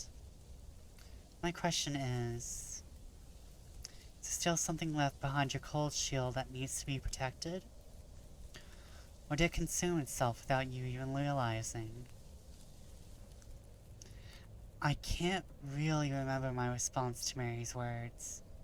I'm sure whatever I would have said to her, deep down within my true self, I quietly agreed with her.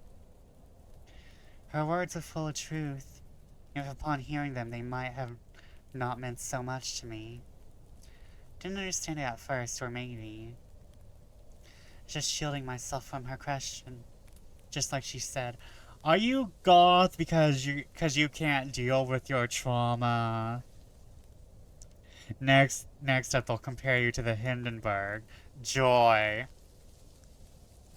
You spent a few minutes watching the river slowly flow under the dim lighting. Then we continue walking. Your inner self crashed and burned like the Hindenburg. Well, the Hindenburg doesn't really have anything beautiful about it. I think Chernobyl might be a good comparison. I feel like the Hindenburg didn't affect pop culture as much. We spent a few more minutes watching the river slowly flow under the dim lighting. Then we continued walking. Soon we arrived in Green Park, which I was hopeful to see again. Everything was at its own place, just like I recalled it, although it was slightly defying my memories of it. Its nostalgic colors faded in an agonizing gray, just like the other places I visited. We're here. This is the Green Park. Yes, it is. The benches I used to sit on are still there, with our countless hours of chat and eating sunflower seeds. Chat?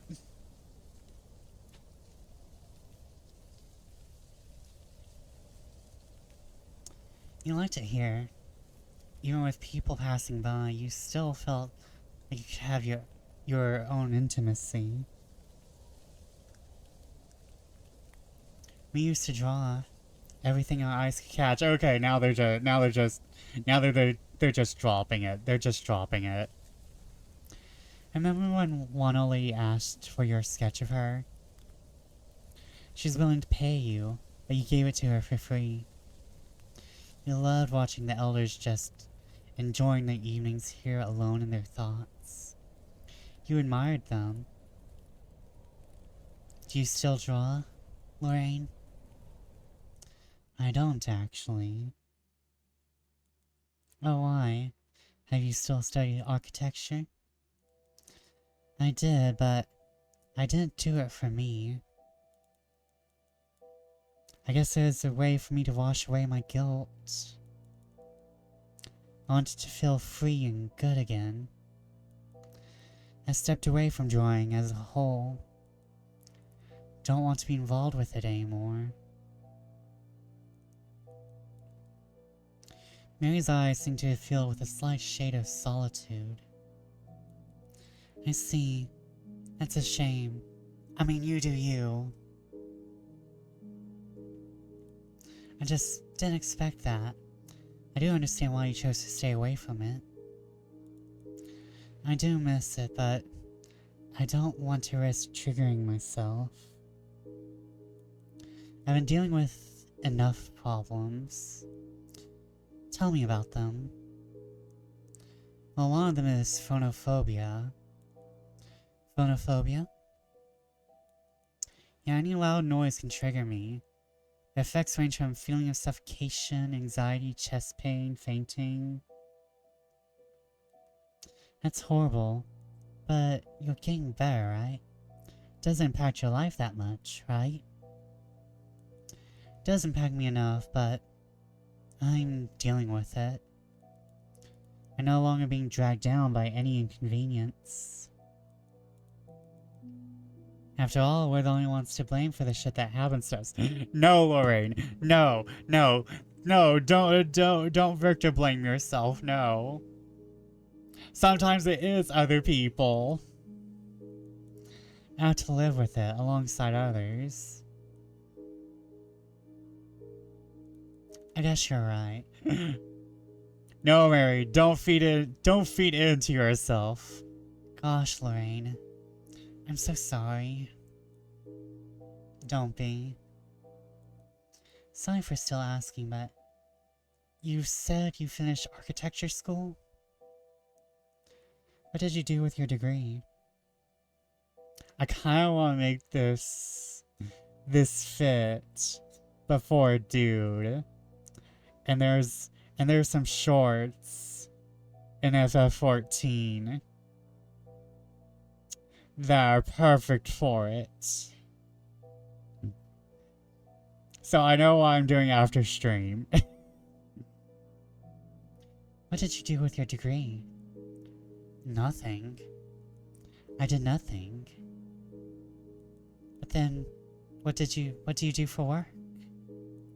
I'm a model. You're a model? Yes. I wasn't expecting that. I wasn't either. This is how it turned out in the end.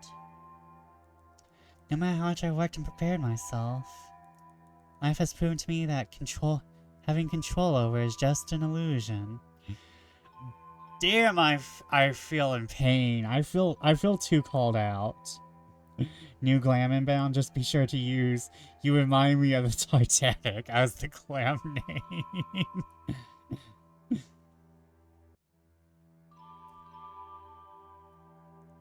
Life is just a game of luck, and we're gambling our remaining time alive.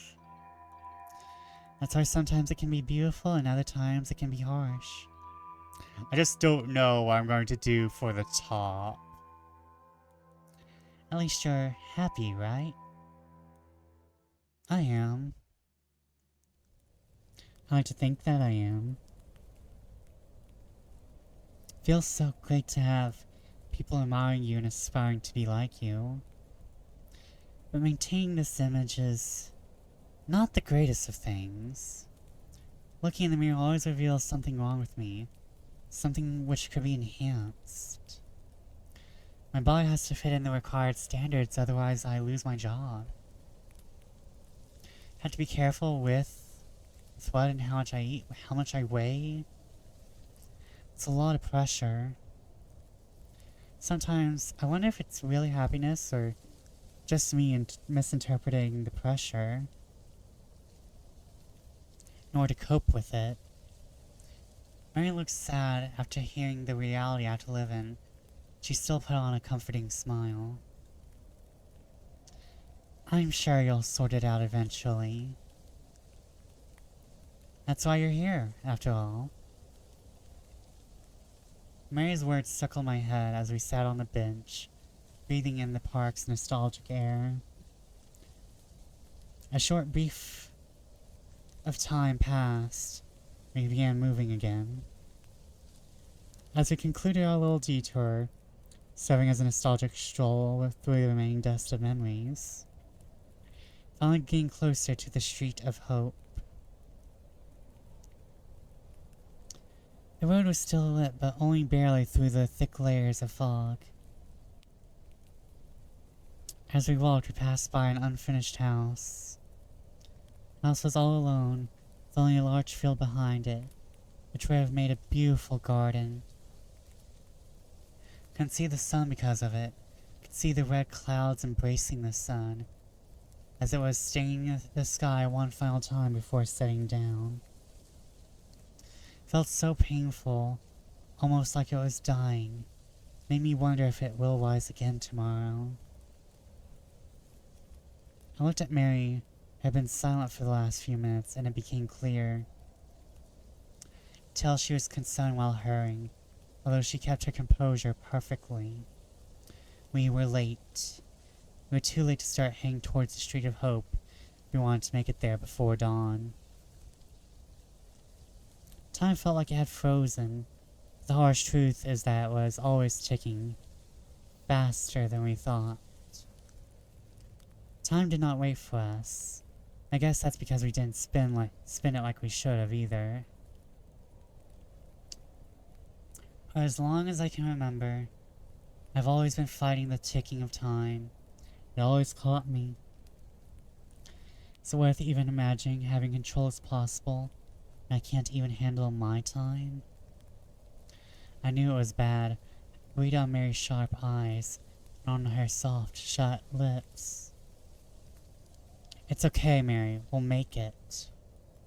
Can you please hurry up? I'm trying to. It's rather hard to move with these leather pants.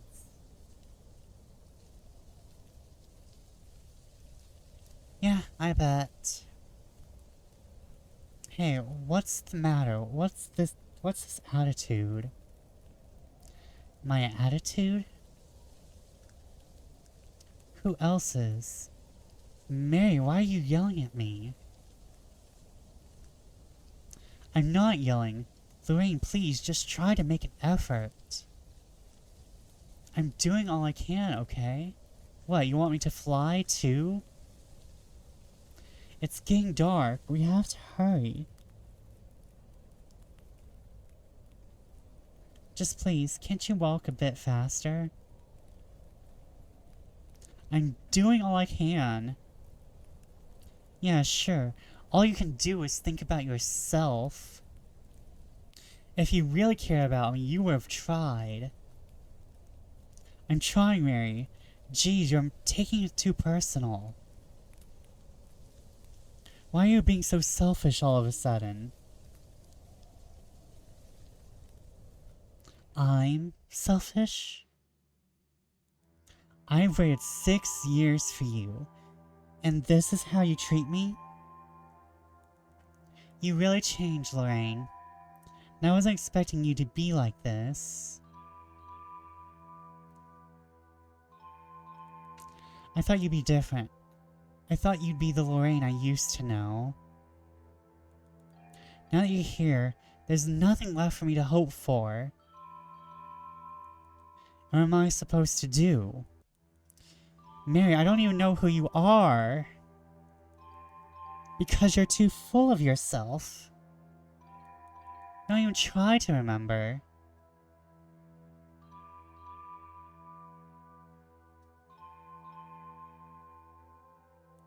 You only have eyes for you, not others.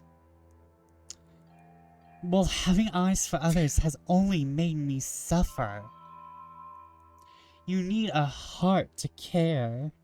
Oh, thank you for the Tamagotchi.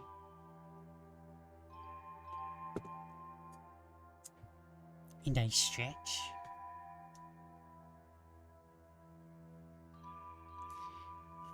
Oh, I'd be skipping. But I feel like we're hitting the end. I just thought of one for Chernobyl. You're like Chernobyl. You have potential now. No one can survive living around you. I feel like we're hitting that. I feel like we're about to hit that with that insult. If they're suffering, of course you'll suffer as well. You just completely brushed this burden off of your shoulders, didn't you? And what should I have done?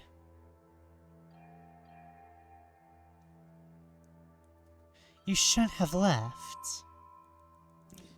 If you were cared enough, you would have stayed here. Just stay here and rot in my own tears like, oh, Rot in my own tears? What?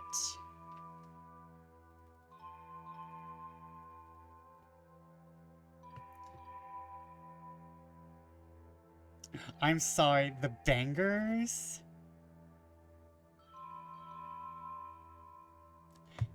This developer just sitting there writing fire? What? Stay here and be disregarded by everyone?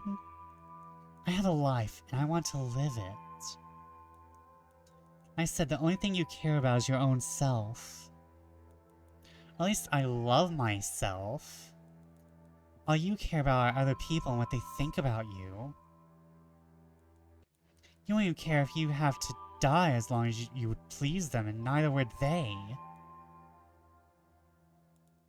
You think you're really mature by putting out this very self-assured mask? It can seem like nothing bothers you, like everything's under control. The truth is, you're just as miserable as I am. You act as if you're finally independent, having it all figured out.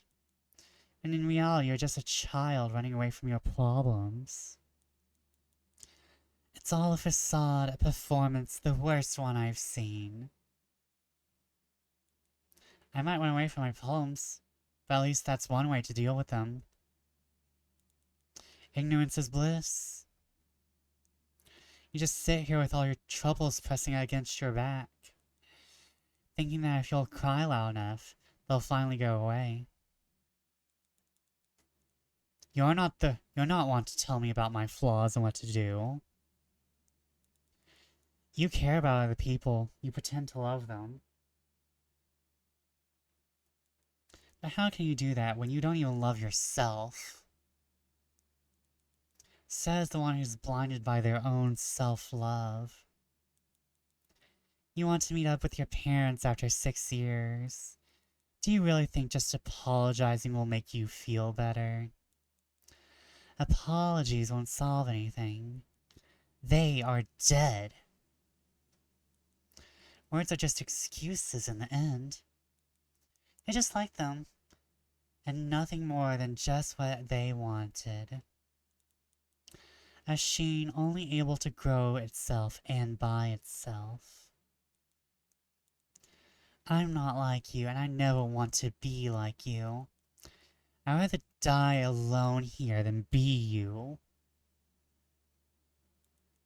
No matter how much self-development you think you've achieved, you're just a selfish person in the end.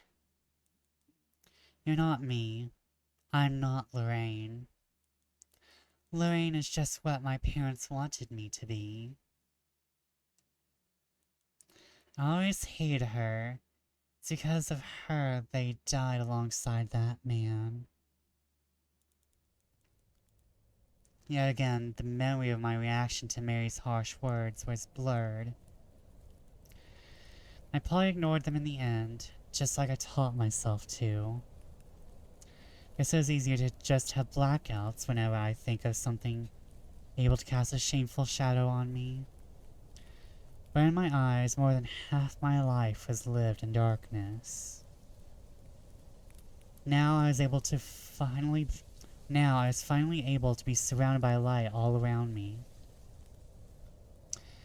But perhaps I was just simply blinded by a small glow, which I furthered myself from, lying to myself I could reach it again one day. I didn't want to admit it, but the truth is, I felt lonely again. Mary's merciless commentary was harsher than any of the ones I had to live with after my parents' death, after taking that innocent man's life. Made me feel miserable again. Made me realize I never really escaped people's critiques. I was just ignoring them. It had always been before my eyes, growing and twitching its rusty shapes to sharper and larger ones, deconstructing itself in the symphony of my oppressed agony, filling me with self-disgust. A fabricated, polluted balance, a twisted image of morality, an illusion of control, a degenerated mass which no longer fulfills its role. Damn! Such a good writer.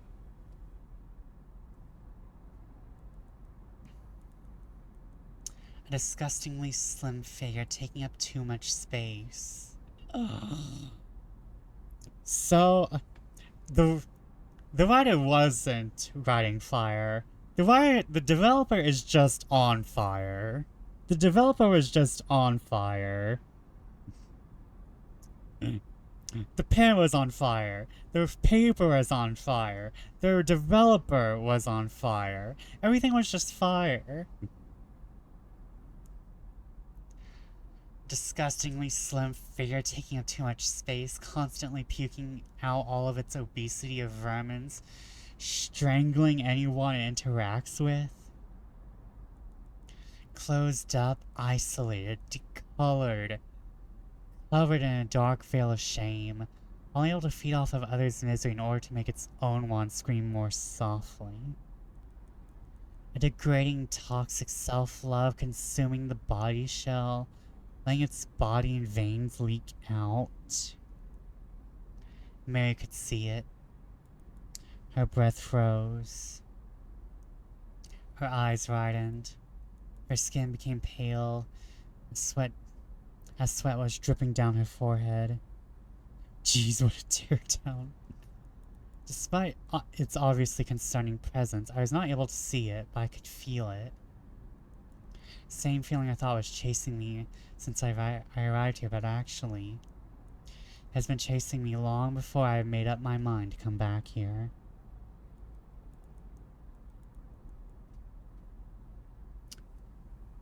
As I was staring in the deforming distance, it finally caught up. It finally caught the shape I wished I could never see again.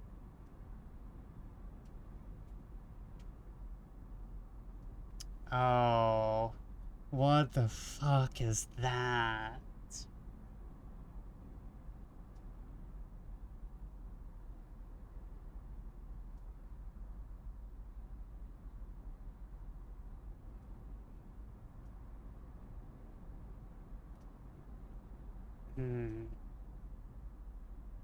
I'm trying to, like, analyze it. I'm going to tell Mary to run. We're going to face it head on. Mary, run. Run. Now. Mary. No matter how much I shouted, Mary was unable to move or do anything. And then...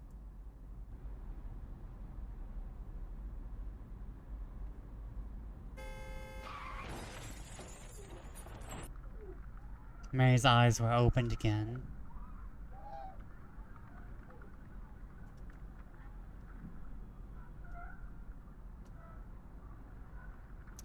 Her chest started bleeding, staining her yellow pullover, staying out greater and greater as the wound in her heart intensified. Her mouth filled with blood, gagging in silent pain. It was too much for her. She couldn't handle it anymore. She began to cry tears of blood, knowing how much she did. I couldn't do anything. Her right eye flooded itself with blood and began to shut slowly, as if this was her fading away. Suddenly Mary's neck snapped, and she was gone forever. I began to run, furthering myself from Mary's corpse. I couldn't look back. I was too afraid. I was too afraid to be consumed by it, just like Mary. Although a side of me kept screaming her name, begging me to go back and hold her hand in the hope of seeing her smile again, it was pointless. Mary was dead. Mary was dead because of me. I ran as far as I could, but yet again the sheer disgust of myself was penetrating my esophagus. I vomited again. The stinging, rusty taste never seemed to leave my mouth. It has stuck with me. A testimony to the fact I will never manage to cure myself. At least not this way. No matter how much it would occur, this distorted image of me will never leave me alone. It will never be enough. Mary. No, no, no. What have I done? No. Why did this happen to me? Why again? Why do I have to ruin it all again? Mary, I'm so sorry. I'm sorry for everything I've said. I'm sorry for everything I've done. I'm sorry for leaving you alone again. Just like your parents did. You didn't deserve this. No one did. Just me. I'm the one to blame. I should have been the one to die. Not you. Mary. Please forgive me, for I can't. I was again nothing more than just a murderer. I sank into what I've been avoiding all these years. I dropped another dear soul on the cold ground, leaving my hands stained by their blood. But Mary is different. I should have listened to you, Mary. You knew what was coming after us, after you. And all I did was complain. I mistreated you. I thought I knew better. You clearly told me we were in danger here. I didn't even get the chance to say sorry. For all those horrible things I've told you. You know I didn't mean them. You're wonderful, Mary. You should have heard this from more people. I'm sorry I wasn't one of them. But it's too late. And now you'll probably never come back. Because of me. Even if I didn't know her, she held a deeper place in my heart than anything I know.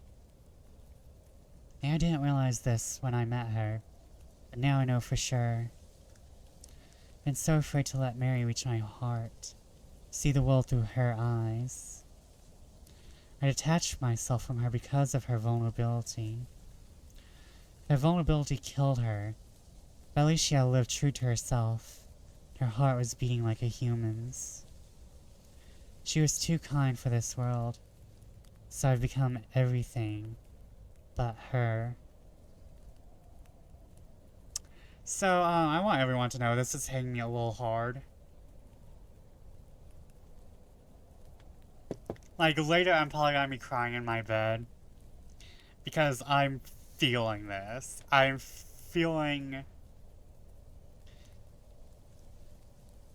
that there are parts of me that are dead in some manner, in some form. Because it was either those parts had to die, or is me. It's just me as a whole. There are parts of me, there are previous me's that are dead. Because they had to be to survive. So, all of this is a lot. I want to see you again, Mary. Like I said, Mary was different. The fact that I cared more about her than my parents made me feel selfish. Yeah, I get that, yeah. It made me feel miserable. At least remind me that I've been miserable all along. I hate the fact that I have work tomorrow, because all of this is putting me in a writing mood. All sick. Only thing left to do was to thank her. Thank you for your warm company, Mary. And thank you for enlightening the path I must follow. I promise I won't mess it up again.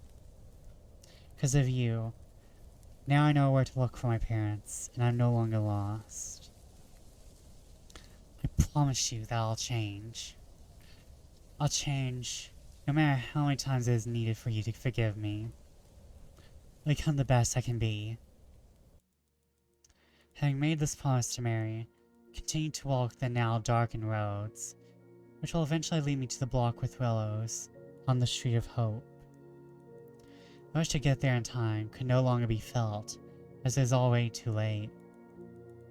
Now it is all a matter of morality, which I did not want to stain more than how I've already done. How much longer do I have to walk? It's so dark. Feels like I've walked the same street for hours now. Can barely see where I'm going, yet I can feel this is the right path. It's like there's just the two of us again, Popo. What did you think of Mary? Wish she could still be here with us. I think you also wish the same. If only you could talk, Popo. I'm sure you remember these streets far better than I can. Maybe you don't want to talk to me because of what I've done. I'm sorry. I'm sorry for everything. I truly am. I don't know what to do. You see, Popo, right now, I feel sorrow. It's the right thing to feel after what I've done. But what am I supposed to do with it? It's so tricky. I don't feel like I have the right to do anything because of the shame I feel. At the same time, I feel like I could at least try to do something to show that I do care. But I'm afraid that would just make it worse.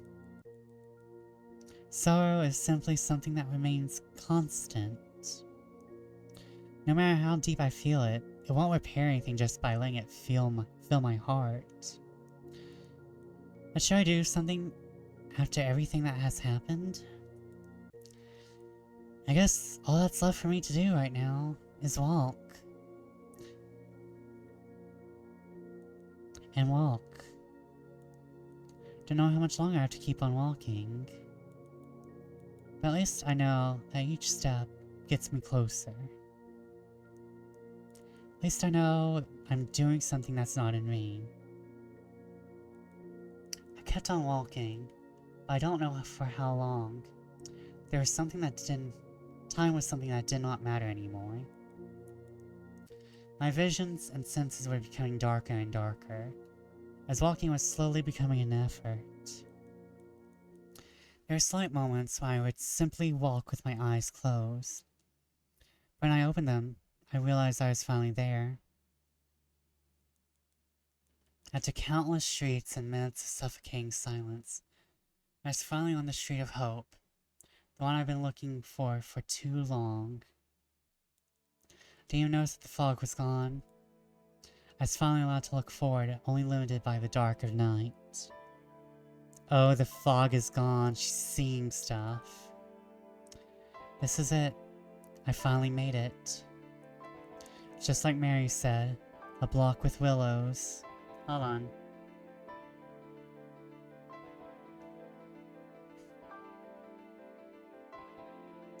Oh, why does this have the 90s vibe? Oh my god.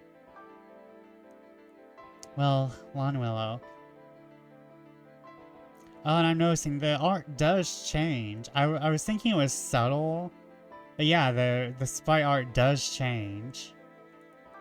It's also a little kids park, but there are no kids playing anymore. Its colors are fading away. I would just take a closer look, seeing the entry wasn't on that side but the other. Did I glance a bit more at the nostalgic swings and slides? I came round the block, on its side with doorways. There are 3 staircases. Mary said the second one is the one I'm looking for. The building looks so rusty compared to the ones in my city. I guess that's how they've been back then too.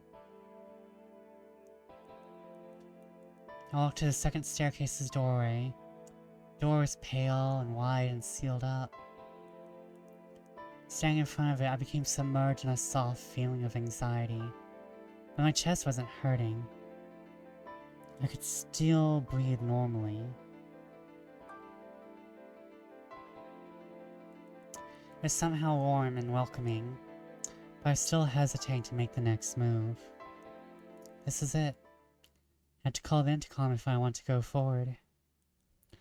And if I hear their voice, I wait to hear them after everything. Am I deserving of hearing them again? I'm scared. What if they hate me? No, I made it too far to give it up again. Position my finger on the round small button, feeling its bump softly pressing against the tip of my finger. It felt frozen. I didn't want to move. But there was no more excuses left for me. I don't even remember the number I called. I do remember every second of that feeling.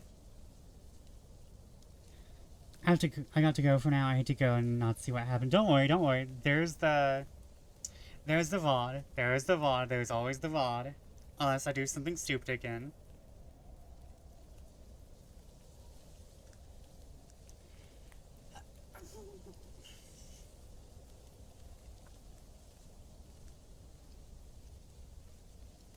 But I stretched, I took a drink, and during my next break I'm going to have a snack. But thank you for the Tamagotchi. But I do remember every second of that feeling. Mom, Dad, please be at home.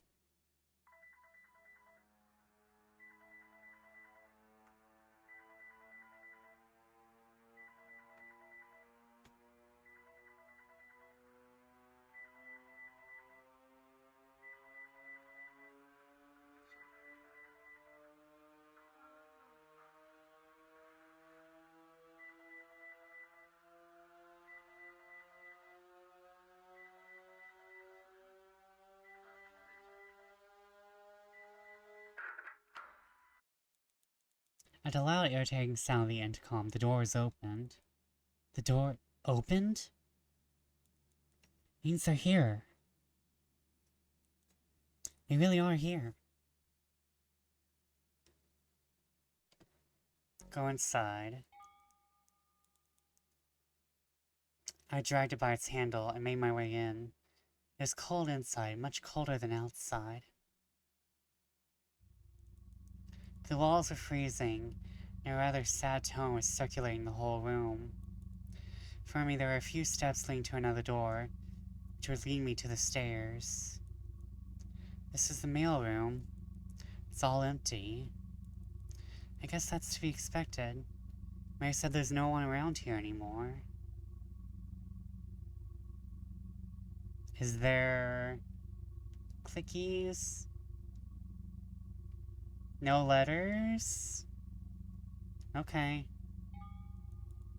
I walked forward, entering the actual staircase. But it wasn't how I was expecting it. What happened here? There are no stairs leading upwards. It seems there are only stairs leading downwards. Knowing that the only way was down the stairs, I looked up. An endless void full of doors, which couldn't be reached anymore, was staring down at me.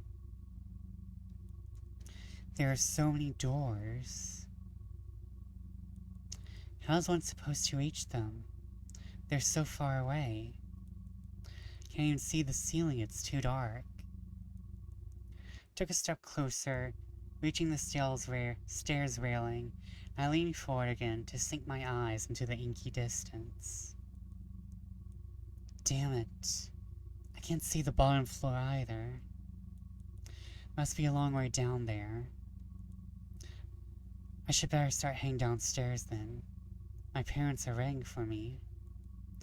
Made them wait for too long. Started going down the stairs, pierced by the chilling walls full of molds, decayed in their own old memories. Every step taken could be heard through the echoing emptiness of the building.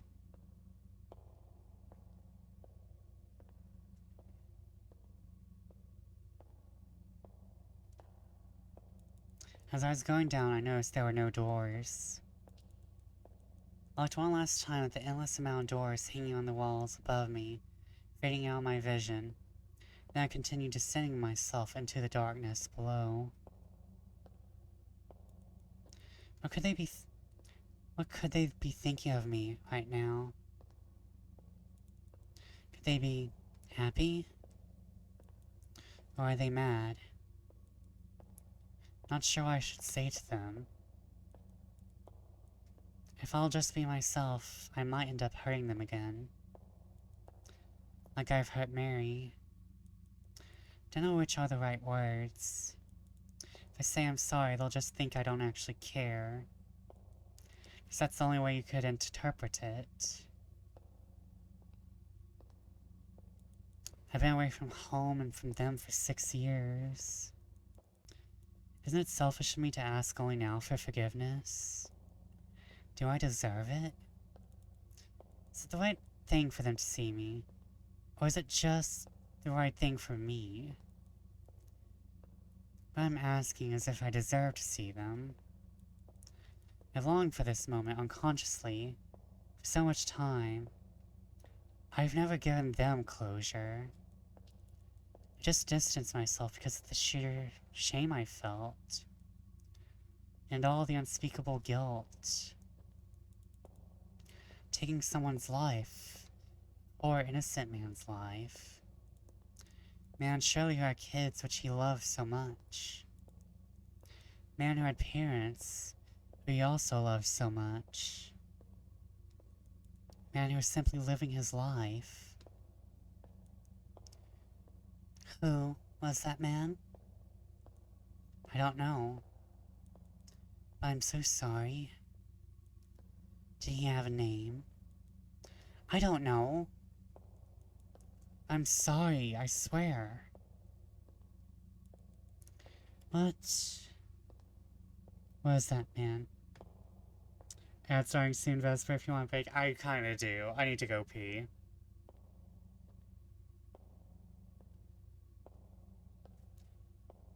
Oh. I will be right back, everyone. I need to pee.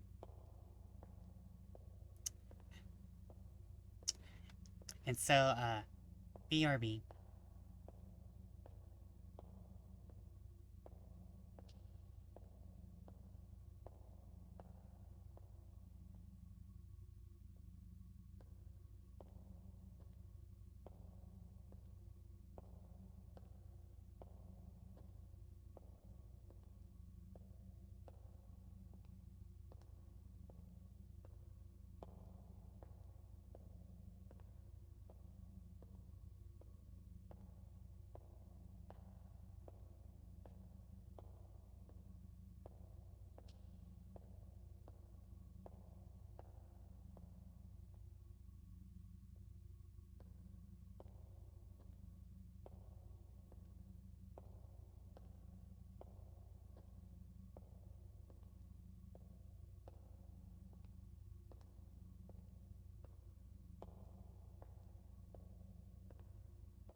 I am back from the bathroom. However, I need to eat. So is everyone enjoying the story? Honestly, the story is kind of killer. The story's kind of killer. I relate too much. That's kind of an issue. I relate too much. But the story's making up for the use of the generative AI. But again, that is something I will talk with the dev about.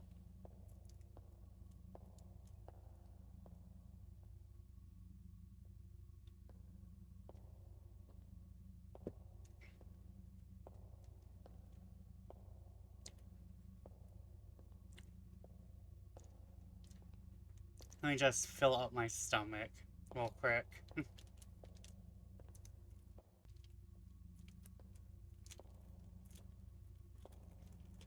I'm having a Nature Valley sweet and salty nut bar. Cashew. The cashew one. I know these things aren't the healthiest thing.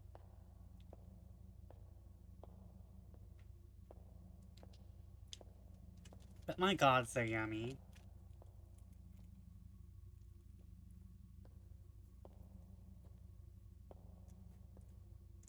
Like, if you need a slightly healthier snack or dessert,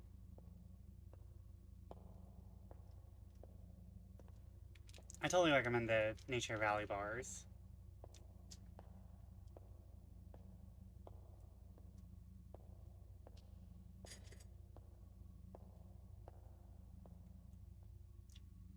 Excuse me, I'm going to try not to chew into the microphone.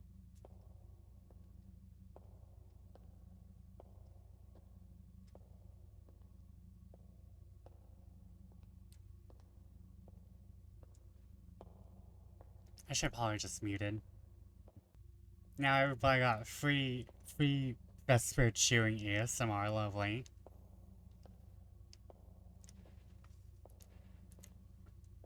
But I'm enjoying this. Like, the developer is such a good writer. Crunch, crunch. Crunch, crunch, crunch. I can barely hear it. Yeah. To be fair, we've heard a lot of throwing up, so it's not like the worst sound tonight. But not just him. I did something terrible. My hands will never be the young, pure, and innocent ones my parents used to hold. These hands killed. These hands have... They've killed. Who? After hearing that forever boundless voice, just echoing within the dark walls and within me, everything became white. Little lights and memories were blowing away the dust of ignorance, as it slowly became all clear again. The voices I longed to hear were solidifying in my memory, their shape piercing reality. Their echo was slowly grounding itself. After I accepted the light, I saw... You're a great driver, dear. Thanks, Mom, but please put your seatbelts on, both of you. It's okay, dear. The road is clean anyway. You know, that's not a good habit. We've always let you not put yours on, honey. Too bad you won't get to sleep again in the back while your dad drives. Now, if she wants to, she can. I'll always drive for her. Notice it says Mary, yeah. Those times have gone now. She's no longer little. I don't think we were ever going to go with a vague interpretation of who Mary is. Of who Mary is versus Loraine. I don't think there was ever going to be a vague interpretation. In my eyes, she'll be forever. Unless, like, it's because I chose those choices. In my eyes, she'll be forever. Thanks, Dad. Of course, she'll always be my little daughter, too. She won't stay with us forever. She might want to be by herself soon. You'll always be able to join me, you know? I won't even ask for permission. Dad. Our little birdie has finally learned to fly. You'll see. Once you start grad school, you'll see things differently. You'll prefer to be surrounded by people your age more, and that's okay. About grad school, I'm not so sure about... Oh, everything was the telephone poles. Pursuing architecture. Why not? Isn't drawing your passion? It is, Mom, but I'm more into philosophy and the human psyche. The themes I want to explore through drawing are more abstract. When I practice architecture, I feel so grounded. Well, we never said you can't draw what you like. I know, but I don't see myself really studying architecture. I mean, all the meditations I've taken didn't really speak to me. But we spent tons of money on them. Want to make sure you can apply to architecture. Want to make it as easy as we could for you. We know you love drawings, so we didn't steal it away from you. No, you traumatized it. You did even worse. You scarred it. Tender is the flesh of the dream. Of course, that's why we made all these efforts so you can apply for architecture, Loraine. Oh. I know, and I'm so thankful. I've heard this really good art school in the same city. Huh. Huh. So when she's following her dreams, trying to approach her dreams, she's married.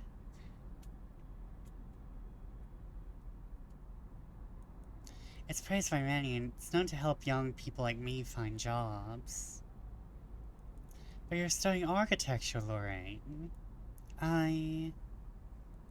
That's the thing, Mom. I don't want to... I'm more than that. Well, there's only less than that, sweetie. What job offers could art school even provide? It's so funny, she probably couldn't get into any architecture jobs now. Well, there's a wide range of them. I want to speak my heart out to people through my drawings. Let's see what Dad has to say about this. I think you should listen to your mother. She's right.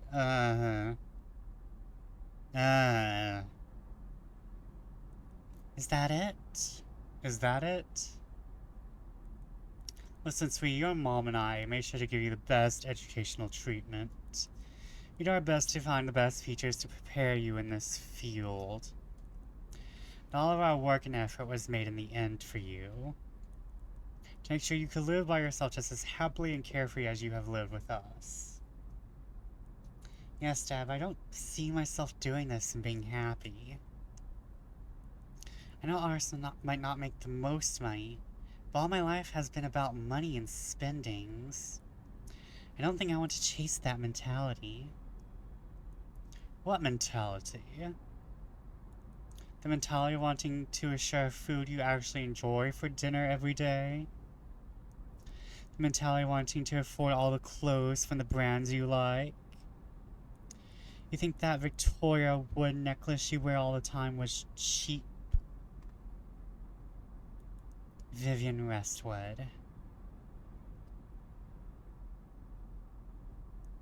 Yes, you think that could be at the hands of everyone? I mean, if you scrimp and save and thrift.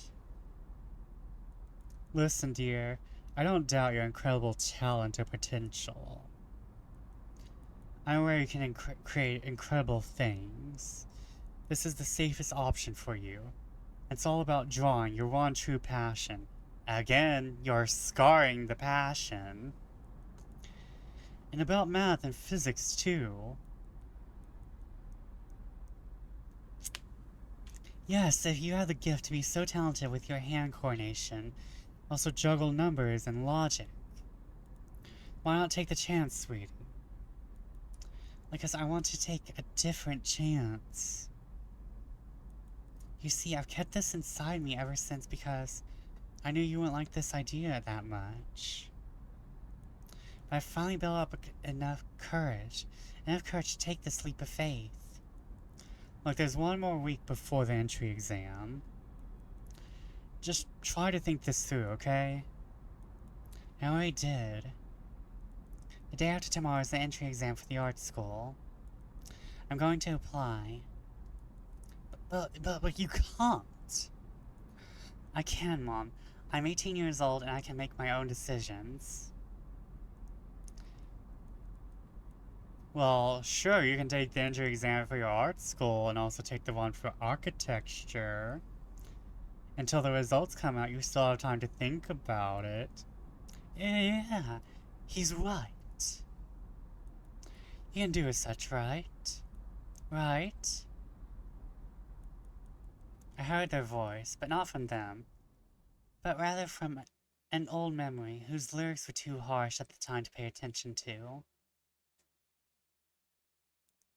Lyrics of an unfulfillable wish, lyrics of regret, melody which was too much for me to fully listen again to it.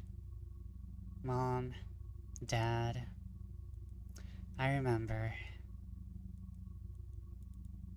That day, the one which I repressed within me so much. Looking back, I've been circling these stairs with no clue they'll lead me to where I want to. Maybe that was the mistake all along. Even back then, I didn't want them to guide me, but why? Is it worth to stand up against them? Whatever I was fighting for, I ended up dropping it anyways. Why was I fighting for something I wouldn't desire anymore? Is there any point in setting down your intentions when life can be so unpredictable? I wish they could help me find the answers. They've been the closest to me, yet I was the furthest from them. Was their love worth sacrificing just for me to be happy? If you are happy, why would you think they wouldn't love you anymore? 'Cause I don't know.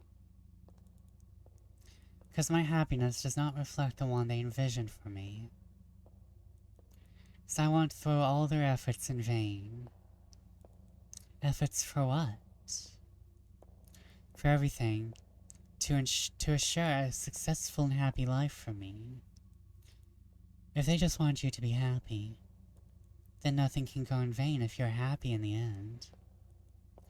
I know, but are you happy?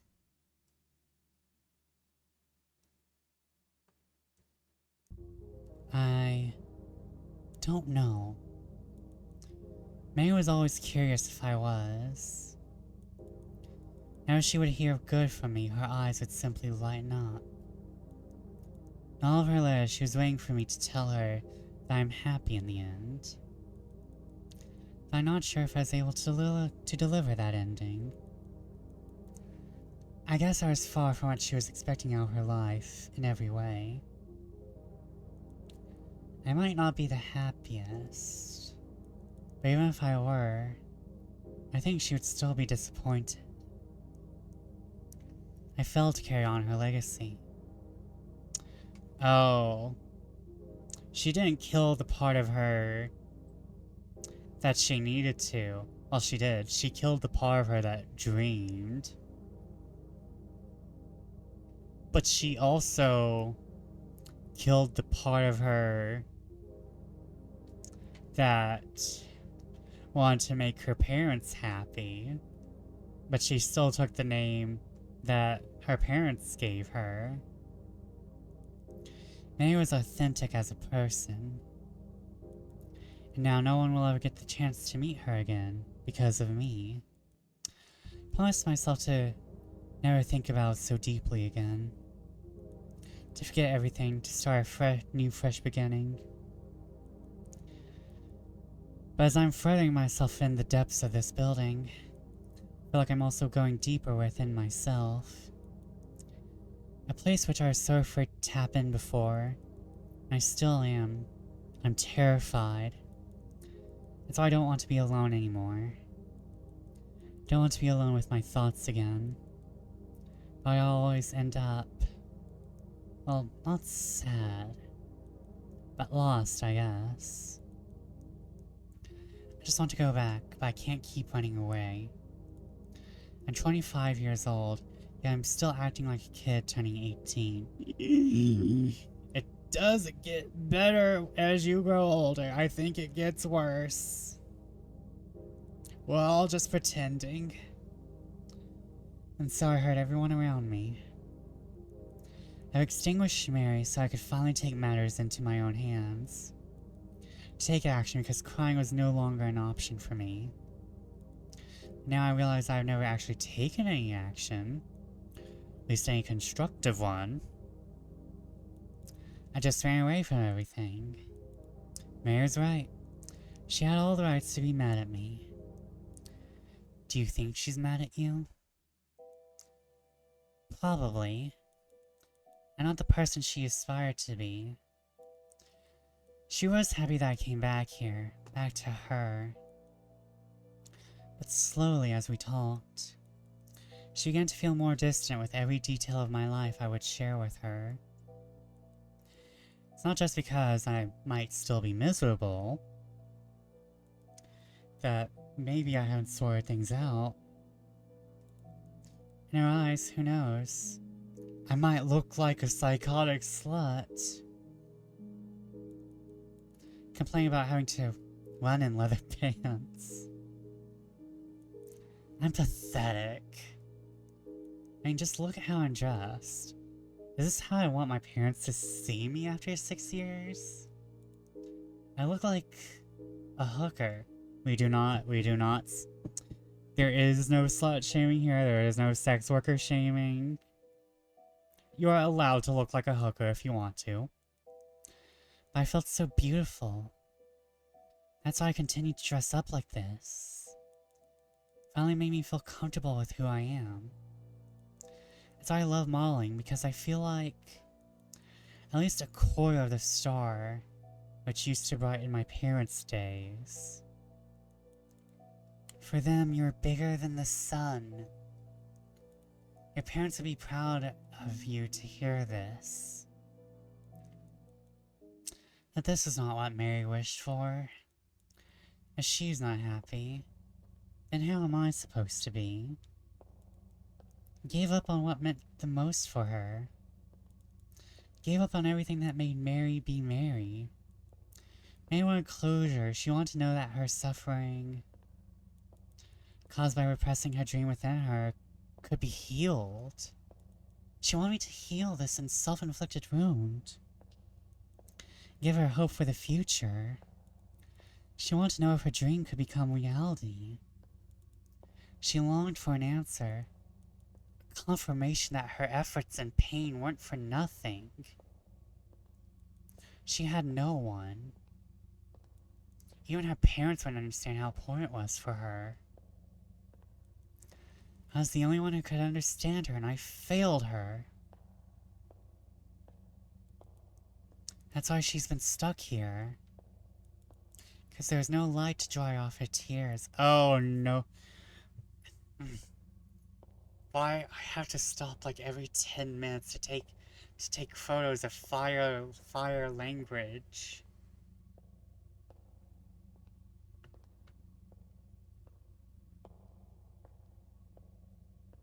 How to stop every so often just because the developer's writing is so fire. Excuse me, how are you like this? Why are you like this? Excuse me, developer?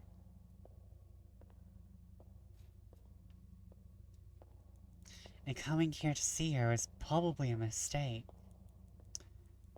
If she wouldn't have seen me, she would have still been alive. Still crying and alone, but at least alive.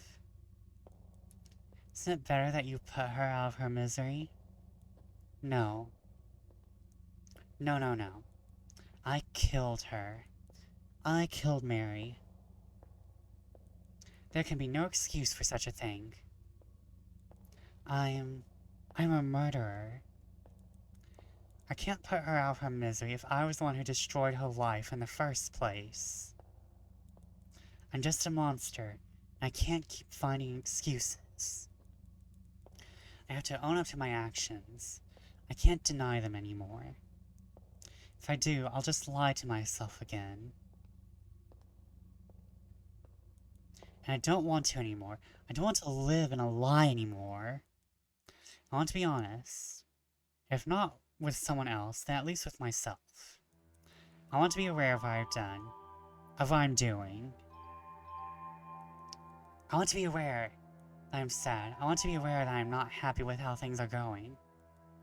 I want to be aware that I'm weak and that I need help.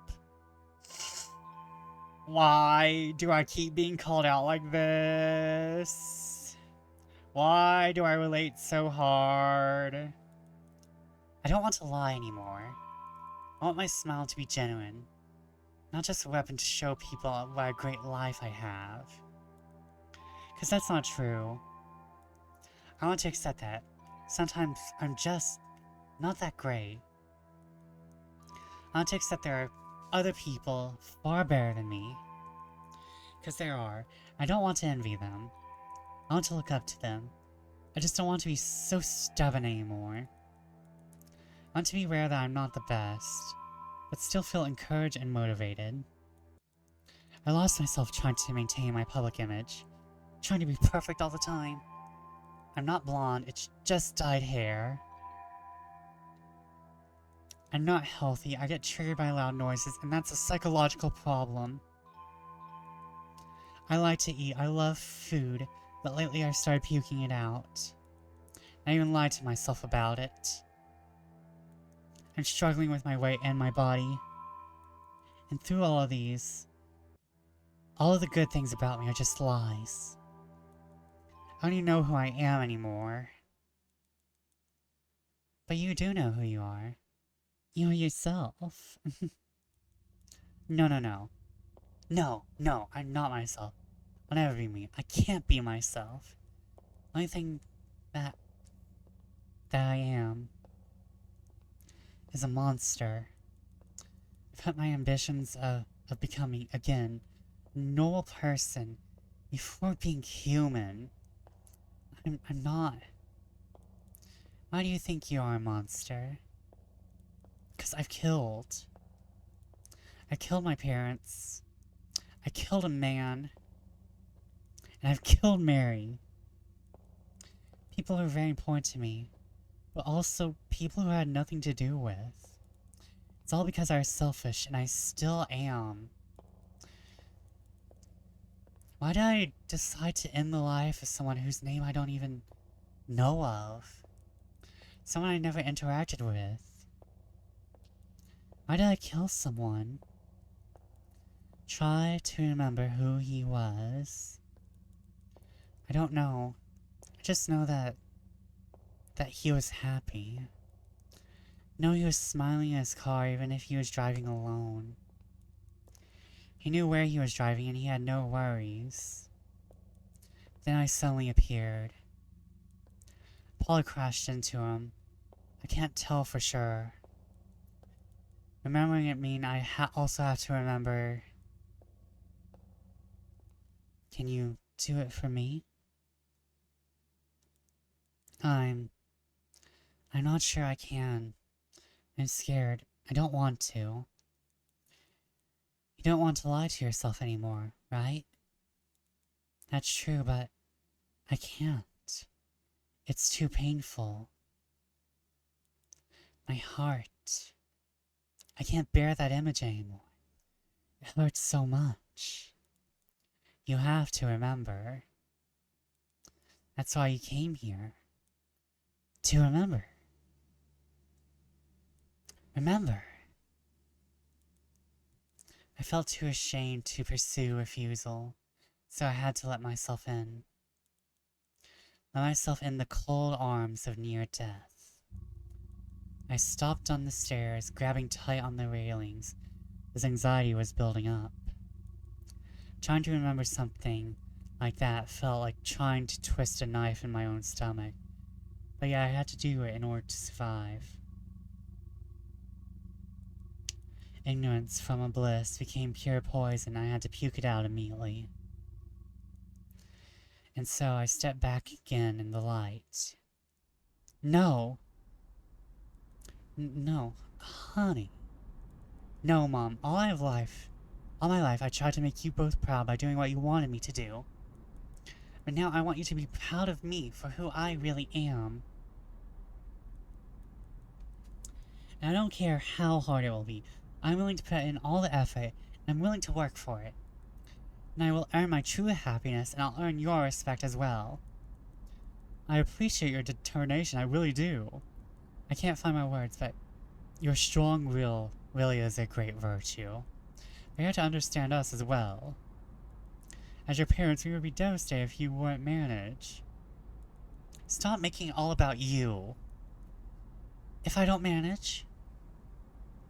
You think I fail in life, don't you? Do you really think I'm that naive and oblivious to this world? Hold on. Ooh. Okay, I have to look at this later. Bestie is sending me marriage stuff. Do you really think I'm that naive and oblivious to this world?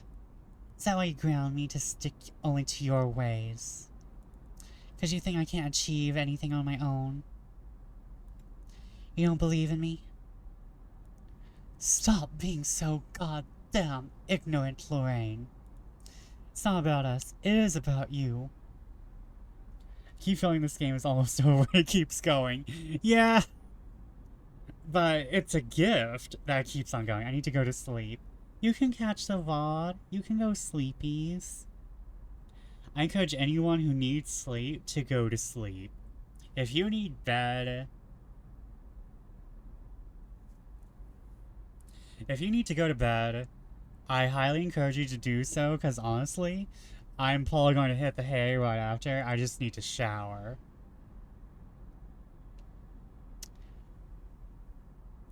Then let me live my life the way I want to. I'm not a trophy for you. Let me feel my own happiness. All you should care about is for me to be happy. That's what love is. But this is not love. It's just controlling. But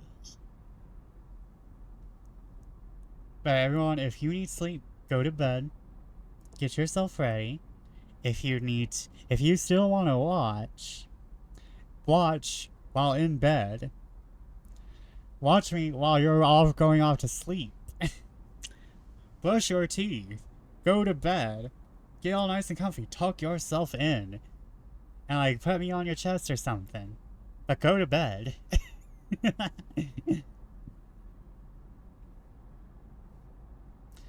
dare you? How dare you say that? Oh God. What have I done to hear this? How dare you say we don't love you? Apologize to your mother, Loraine. No. It's about time you accept that. I'm not the only one flawed here.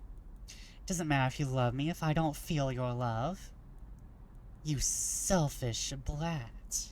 That was my flaw. I gave you too much without demanding your appreciation. You're so ignorant, Loraine. They will eat you alive. They'll mop the floor with you. Because you don't know a single thing about this world, about life. And me and your dad want to make sure you won't have to deal with it. That kind of sounds bad. To deal with what we had to go through, this life is not easy, Loraine. And your judgment right now proves how little you still are. It is about you, and it is always about you. Your achievements are important to us, yeah, because yes, your life is yours. But our life is you.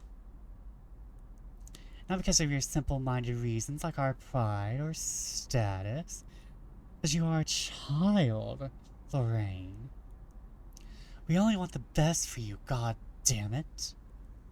Yes, and your version of the best for me is not mine as well. The world has changed, and I will fight for it to change onwards. You both came from a time in which even expressing yourself was a taboo. We don't live in that world anymore. I don't live in that world. Why can't you just understand, Loraine? You don't know this world. And it's true we don't know it either. And that's why we can't afford gambling our past. Understand it, this is for your better good. You little arse will get crashed in no time. No one cares about your paintings as long as it doesn't serve them, Loraine.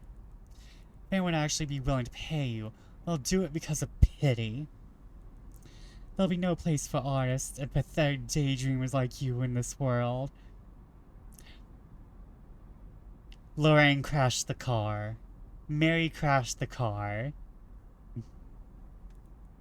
Open your eyes, Loraine. Stop calling me Loraine. You're the one who should open their eyes. Both of you, to your daughter. You don't know anything about me. You don't even know that I hate the name Loraine.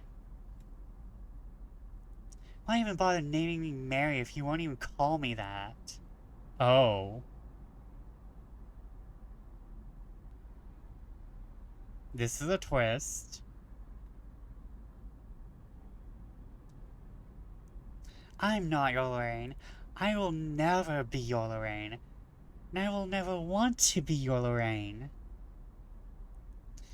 And what you just told me earlier, I'd rather die than hear this from my own parents. I hate you. You're getting off the road, watch out.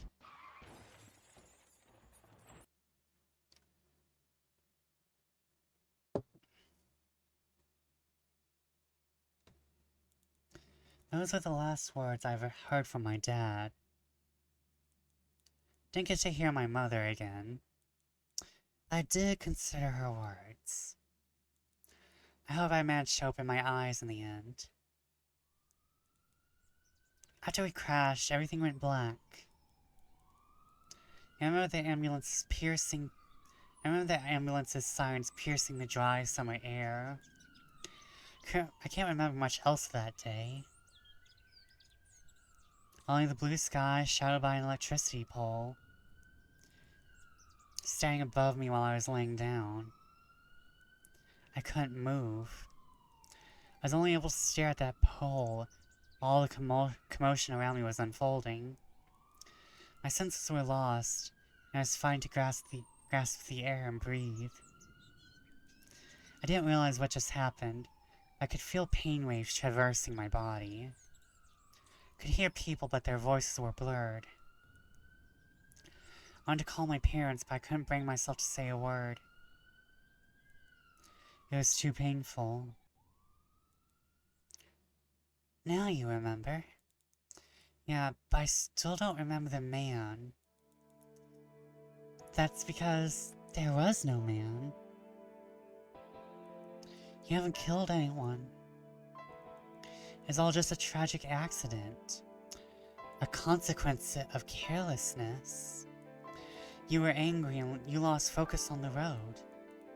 But in the end, you're not a murderer. You just couldn't bear living knowing that only your parents died. You just couldn't bear living knowing that only your parents died because of you. I'm not. It's true. Apologizing won't fix anything.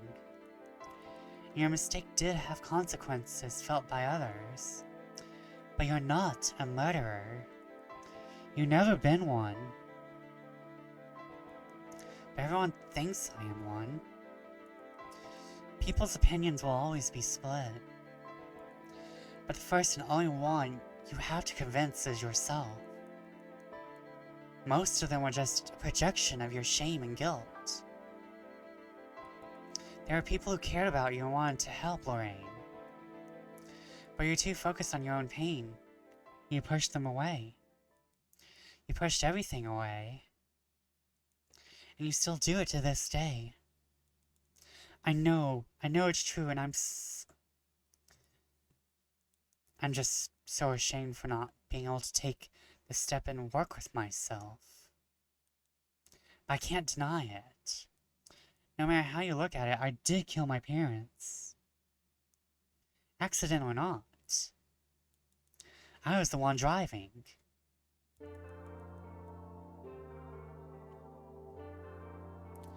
The only thing you killed that day was fulfillment, leaving you empty of any integrity or love. You killed your love for your parents and their love for you.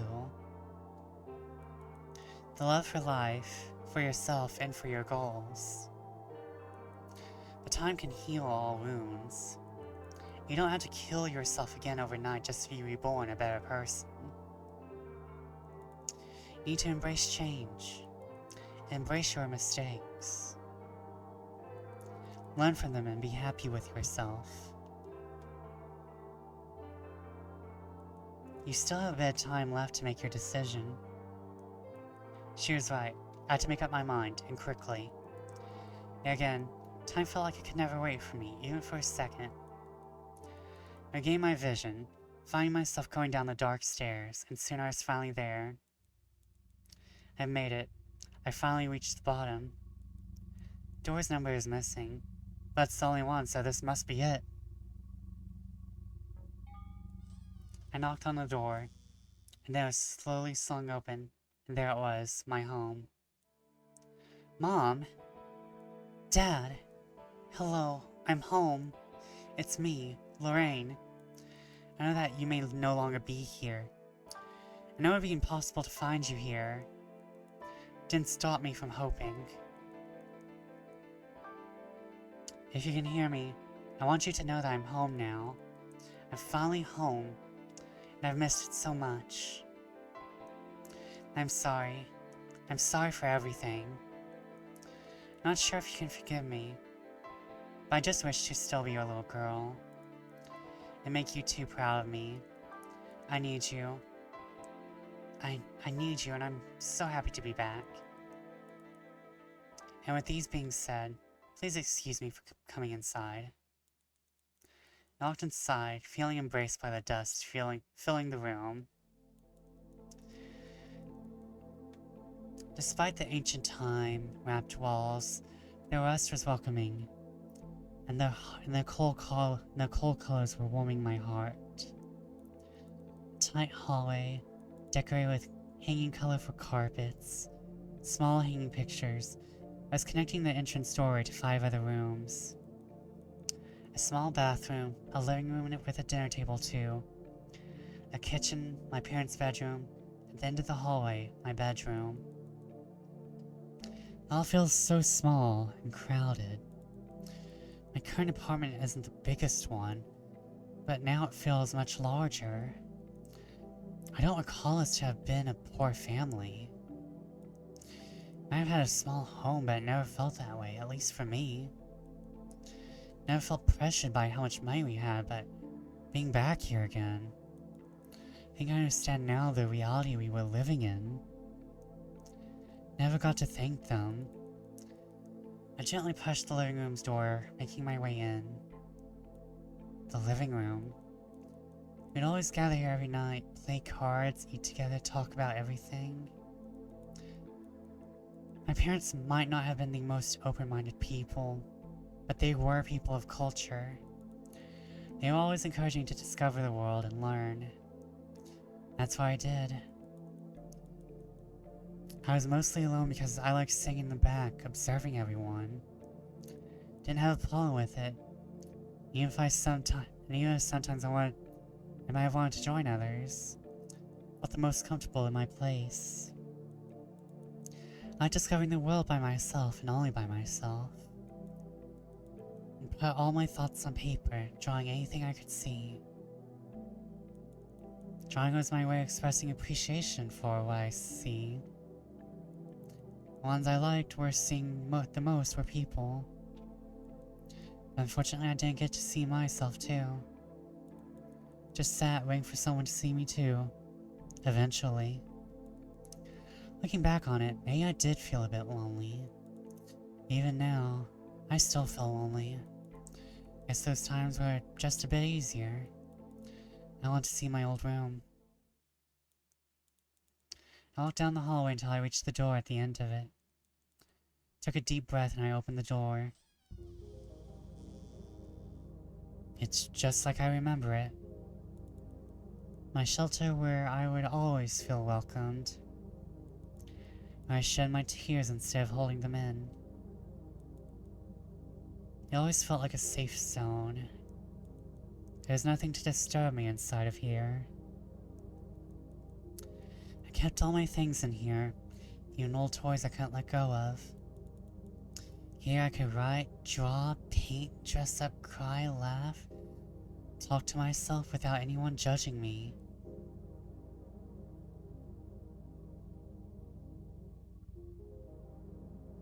Here I could be me.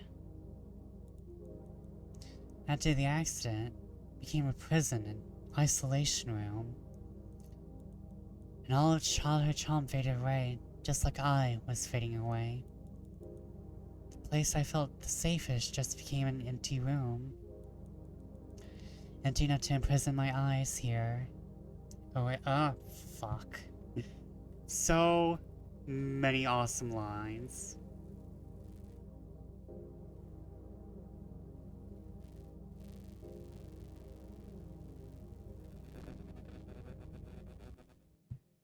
Away from the outside world. No one can reach out to me here, and I've lost touch with reality. I was wearing the same clothes, eating the same food, sitting in the same spot, and laying out the same tears every day. So I eventually had to do something. But none of it matters now. I'm here to remember the good times. I was next to my bed, holding Popo lightly in my hands. I'm going to leave Popo. Because I don't know, I kind of feel like Popo is for Loraine, not for Mary.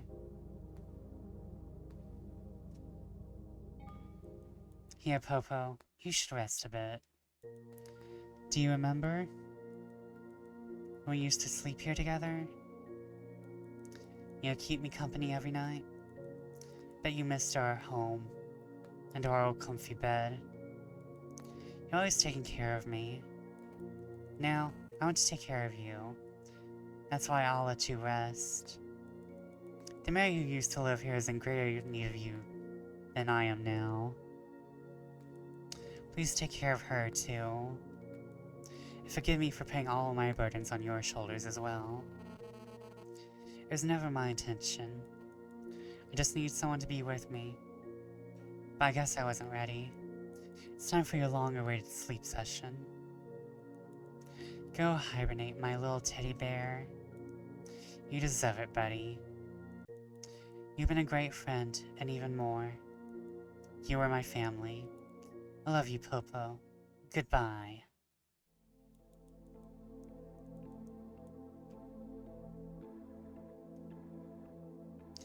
I slowly continued to stroll around my old bedroom, owing myself to as many memories I could remember.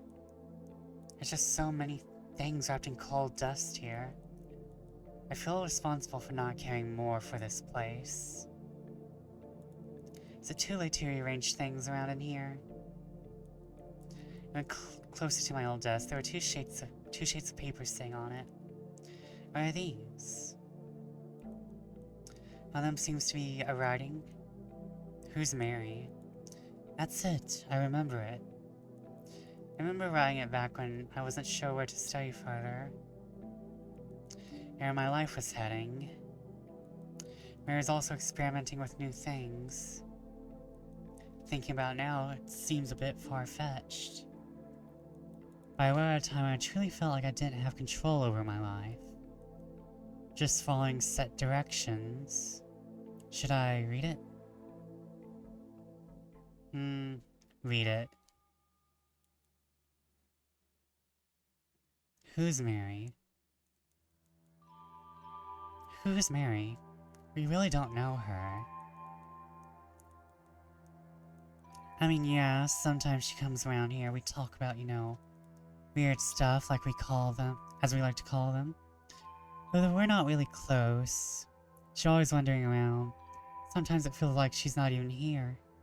There are random moments when she would start talking, and we do enjoy her speeches, but then she suddenly stops. Mary? Yeah, I do know her. She's this weirdo in my class. She always acts like she's above everyone else, but she's truly nothing. But truly she's nothing. Just because she gets high grades doesn't mean she's more valuable. She gets easily anxious if someone comes and talks to her. She wants to act cocky. She's truly just a coward. Once high school is over, we'll see who's more successful. Oh, Mary, of course I know her. She's one of the best students here. She takes part in lots of activities and gets excellent results on almost everything. She has so much potential. She really is equipped to pursue any career she wishes to. She's a bit shy, but she'll get over it. All of us were when we were younger. Mary is a fake person. She acts like your friend but immediately backstabs you once you don't give her attention. Everyone seems to talk about her, but I wouldn't dare. She sells all your secrets. She's a terrible person, but she'll eventually have to learn her lesson. Mary's an unstable individual. She's forced to do all sorts of stuff. She always cries and talks about how her life means nothing and keeps bringing this theory that reality doesn't exist. So on and so forth. She keeps making abstract drawings and paintings to express herself and make us understand. She needs help, a therapist of some sort. Not to sound mean, because she is indeed a nice friend, but always had to be the therapist when talking to her. Mary is one of the only people who truly understands me. She always listens to me. Maybe she doesn't understand everything I tell her. She always tries to listen and come up with ideas to help me. She's a friend you can really count on. She's always here to help me. Thing is, she's really closed up. She barely talks about herself. I always want to help her because I know something's wrong somewhere inside of her. She always denies it. I won't pressure her to talk, though. I wish I could help her, too. Jeez, Mary, that kid is so weird and annoying. She likes those cartoon shows, and her music taste is just awful. She enjoys the weirdest shit when it comes to entertainment. She always claims she wants to be a famous artist, but seriously now, she has nothing to do with it. I hate Mary so much. She has to be everywhere, and everyone has to mention her name. Mary did that, Mary did this, Mary was there, Mary was here. Like, stop it already. I always have to hear how she perfectly scores every exam. How she always draws and does shit. How she's such a great student, give me a break, and she's so full of herself too. Ugh, Mary, yeah, I once talked to her. She has nice looks. There was a time when we used to be together. That wasn't something serious, but she just took it too far. She always bombarded me with her insecurities like, what will I do when you leave town? Why didn't you call me? It's always annoying. I started to avoid her and she finally decided to move forward. At least I hope so. Mary, Mary, Mary, ah yes, Mary. Wow, this brings me so much nostalgia. I used to play with her when we were little, with dolls, dressing them up. I don't know why. But she really liked destroying their dresses and giving them handmade ones, out of all sorts of materials. Anyway, I love playing with her. Her parents are so sweet as well. I'd like to see her again. It's been a few years since we last saw each other. Mary, yes, I know her. Her parents are friends with my parents. We get to see each other like twice a year. She's funny though. I laugh so hard when I'm with her. I like to spend more time with her. We have plenty of things in common, but our age gap kind of parts us away. Mary is our precious daughter. We love her unconditionally. I'll never stop loving her, even if she kills someone. Nothing she would do will ever upset us. We're just worried because she's so closed up inside of her. She never tells us what upsets her. She always lies that everything is okay, but we know that deep down it's not okay, because we know her better than anyone else. She's our daughter. We're worried because of the people she spends time with. They might have a bad influence on her, but we don't know. We try to monitor her around town. No one really knows. We try our best to protect her. Mary? Yeah, she's right there. She didn't really talk today. She's kind of ruining the mood. If you talk to her, can you somehow ask her politely to, I don't know, leave? Not to be rude, but I'm pretty sure she's not enjoying her time here. So it'd be better for her and for us too. I used to know Mary, but only vaguely. I'd see her in the mirror every now and then. Every time I recognize her, I get anxious. I was afraid of accepting Mary and being her. She was my biggest fear because alongside her would come other problems too. I was never able to get past this anxiety, so I started to deny her. Now Mary is Mary, nothing more, nothing less. That's all I know about her. She'll never be fleshed out for me, nor for others. She'll always remain a mystery, even for me. That's why I'm not gonna stress myself thinking about her and who she is. I want to forget her, so don't ask me about who Mary is. She used to be someone, but now I think it's better for her to be nothing. I'm sure that would make her much happier. I know that would make me too. It's not the best going back again through what I felt when writing this. I was really pressured by outside perceptions. I let them dictate my life, just like now. It seems Mary started fading away even before the accident. I wish I could have helped her and give her guidance. Not that I'm in any way better, just so painful to read this. She never got the chance to appreciate her own self. She was always seeking approval from others. She was oblivious to her own potential. It kills me to know she's gone forever. Like me, she was an authentic person, and those are the best kind of people. There's also another letter. Okay, hold on. When's the next? Okay, we have enough time. Dear Loraine, I don't know how to begin this letter, but I do know that I wanted to reach you. Please, I want you to read it. Hold on. I just want to turn this down a little.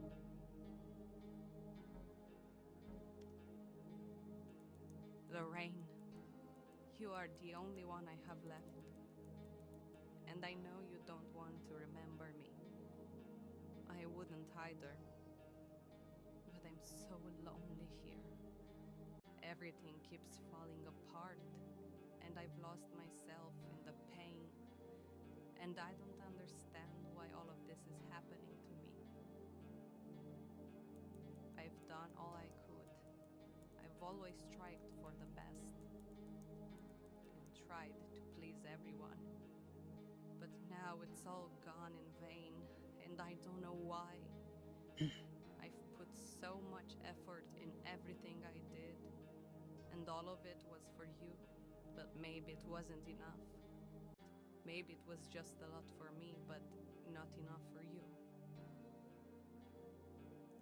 I'm sorry if I've ruined everything.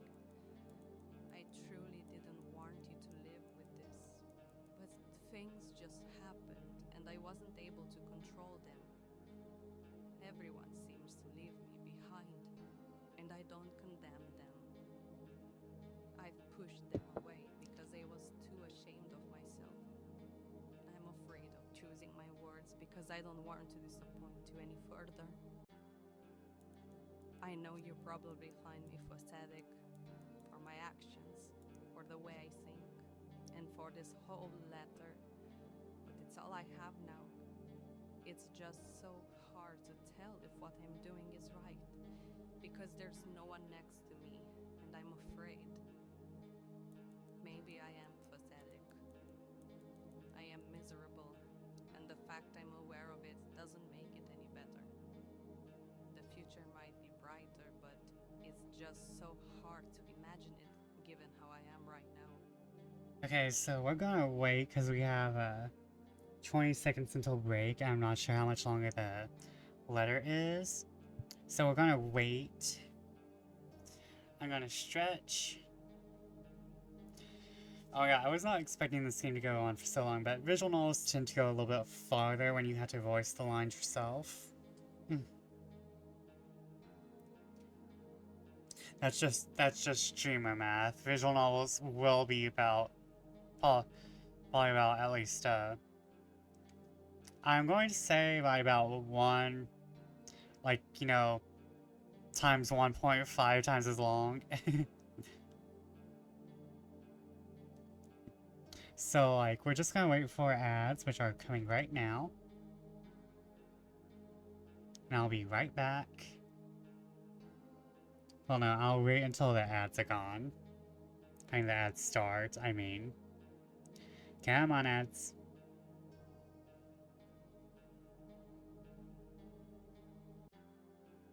Having a lot of long streams recently, I'm so glad.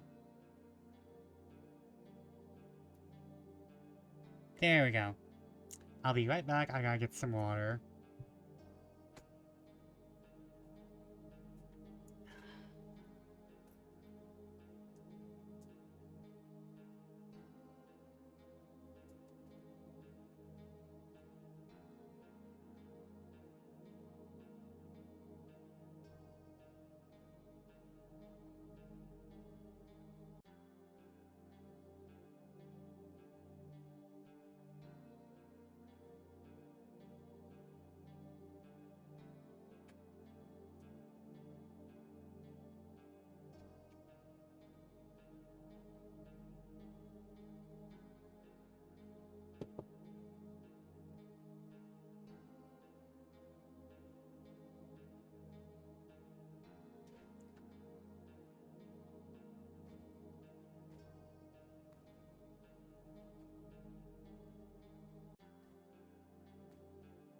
Oh, I did not mute, my bad.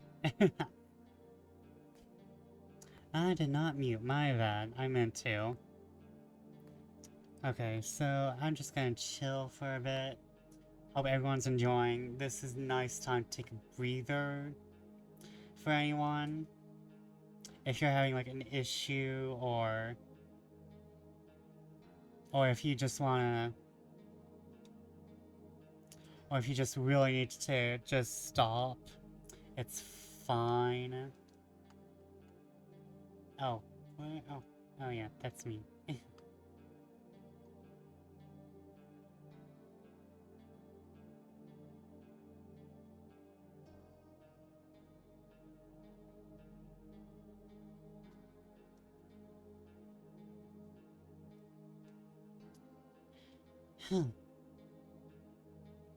I'm sorry, I'm also taking a breather. I am chilling. I am thoroughly enjoying this game. Again, my only issue is the generative AI. However, I hope that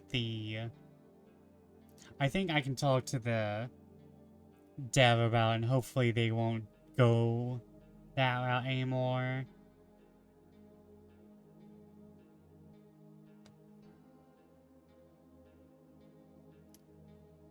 Because, like, that's just, like, my main issue is that you're going... There's going to be some people who just won't play your game because it's generative AI. And, like, that's like my big deal. Again, I didn't... The only... Like, I probably would have stopped if I didn't want to improve the devs though for future work. So here we go. Everyone back? We're all back.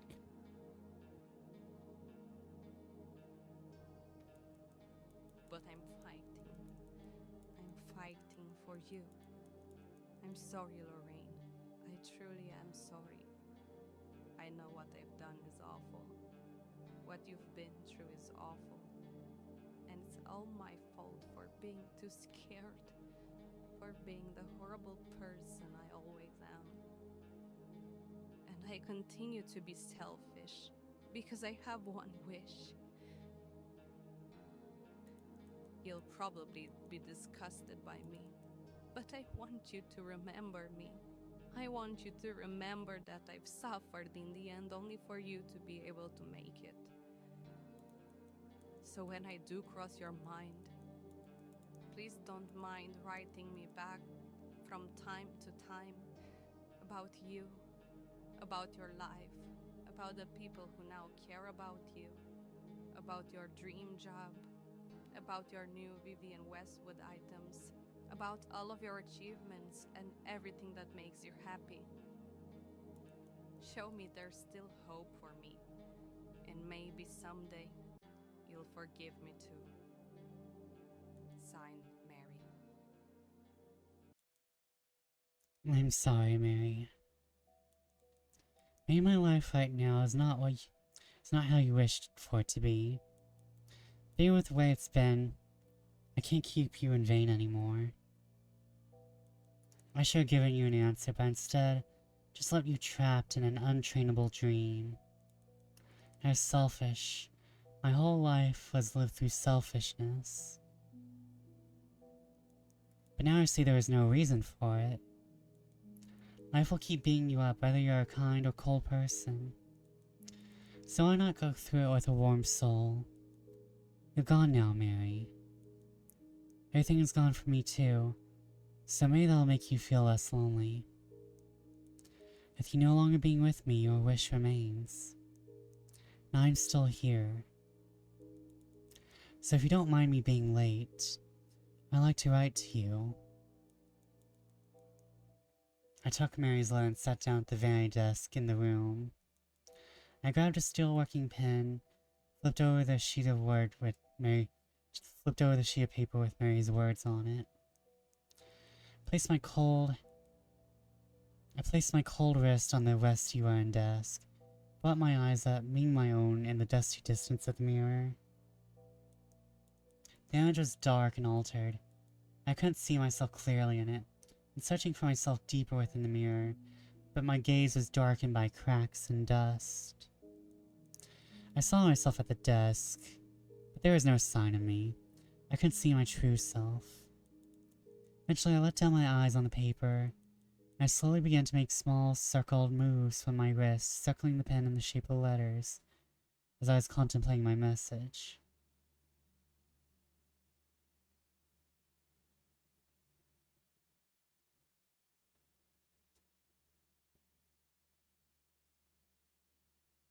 Dear Mary, I shall no longer leave your calls unanswered.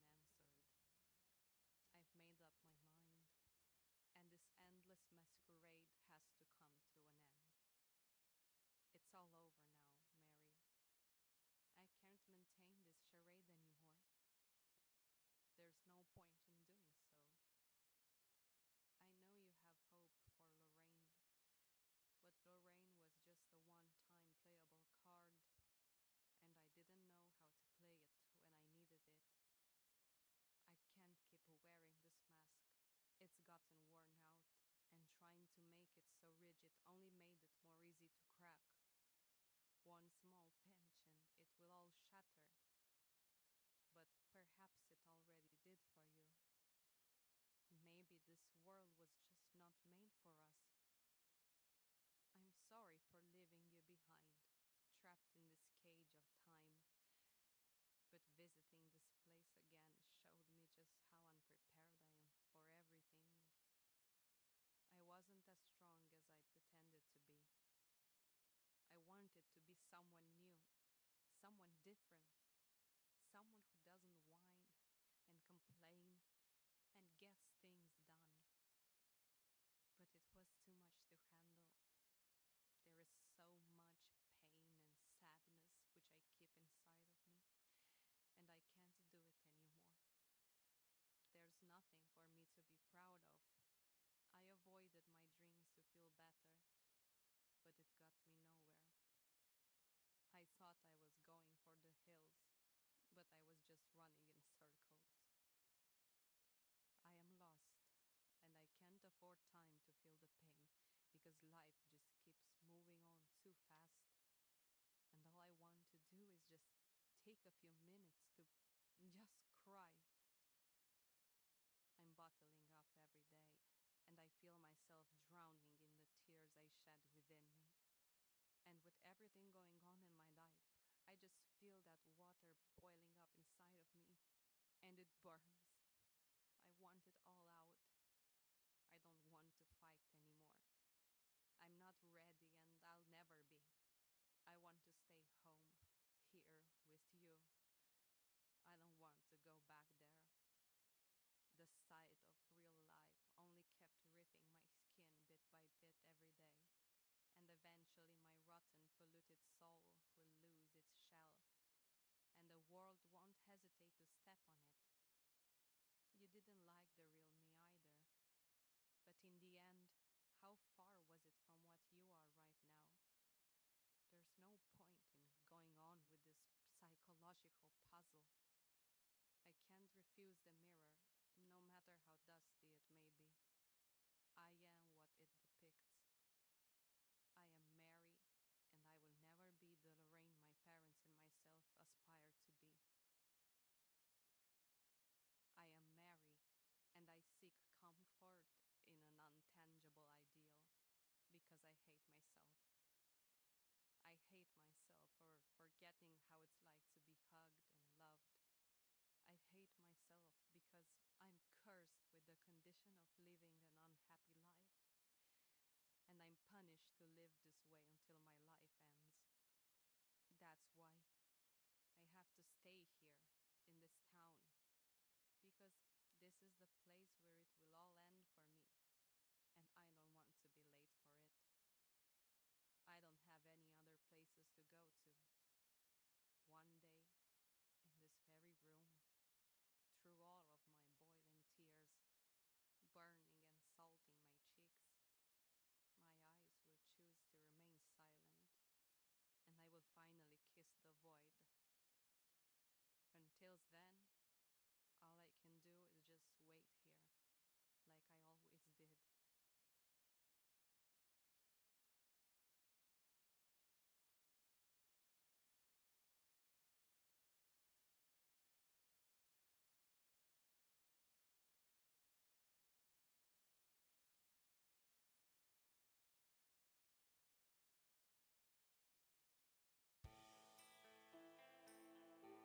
Ah, the depression ending. I actually still kind of like that ending, though. I know there's other endings, but wow.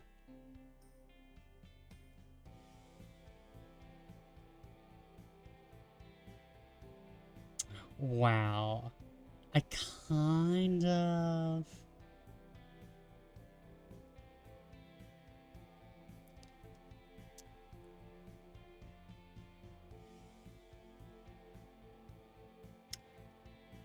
I kind of want to...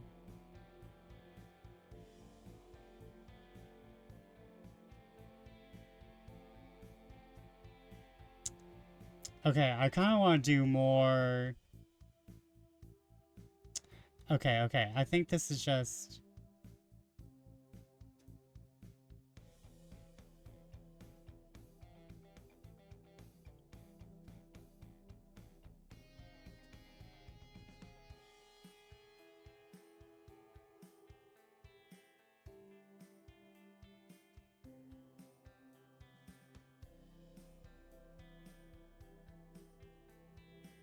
If the player wishes to obtain a cannon, Loraine needs to take Popo with her and in the end leaving Mary's room, leaving her trauma behind and forgiving Mary by giving her back her only The manifestation.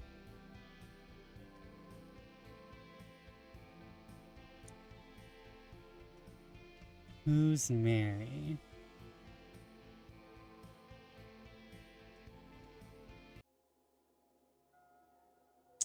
Okay, well, I love that. I'm not sure if I want to do another stream where we get all the other endings.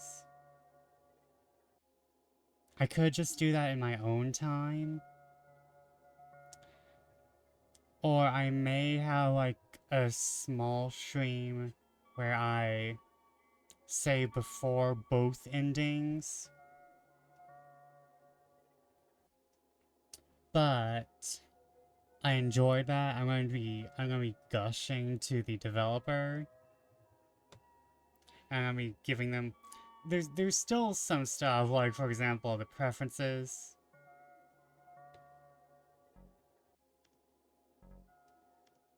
But also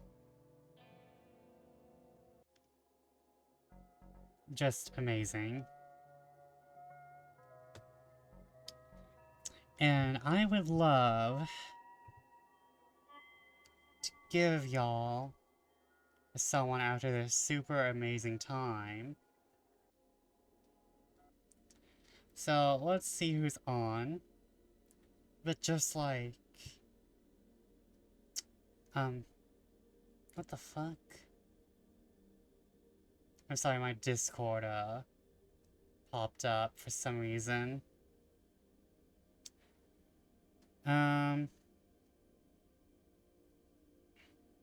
Let's see who's on.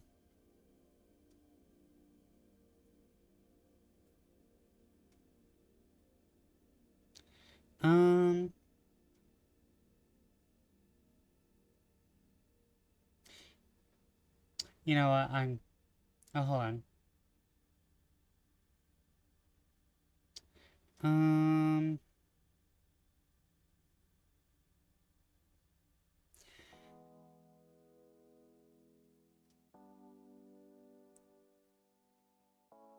You know, I think we may just end it tonight, everyone. We may just end it tonight, so thank y'all for joining me. Good night. I would talk more. However, I need to shower and then I need sleepies. So unfortunately, no. So unfortunately, no more after that. No more. I'm very tired. I gushed enough. Good night. Good fortune. See y'all later. Bye.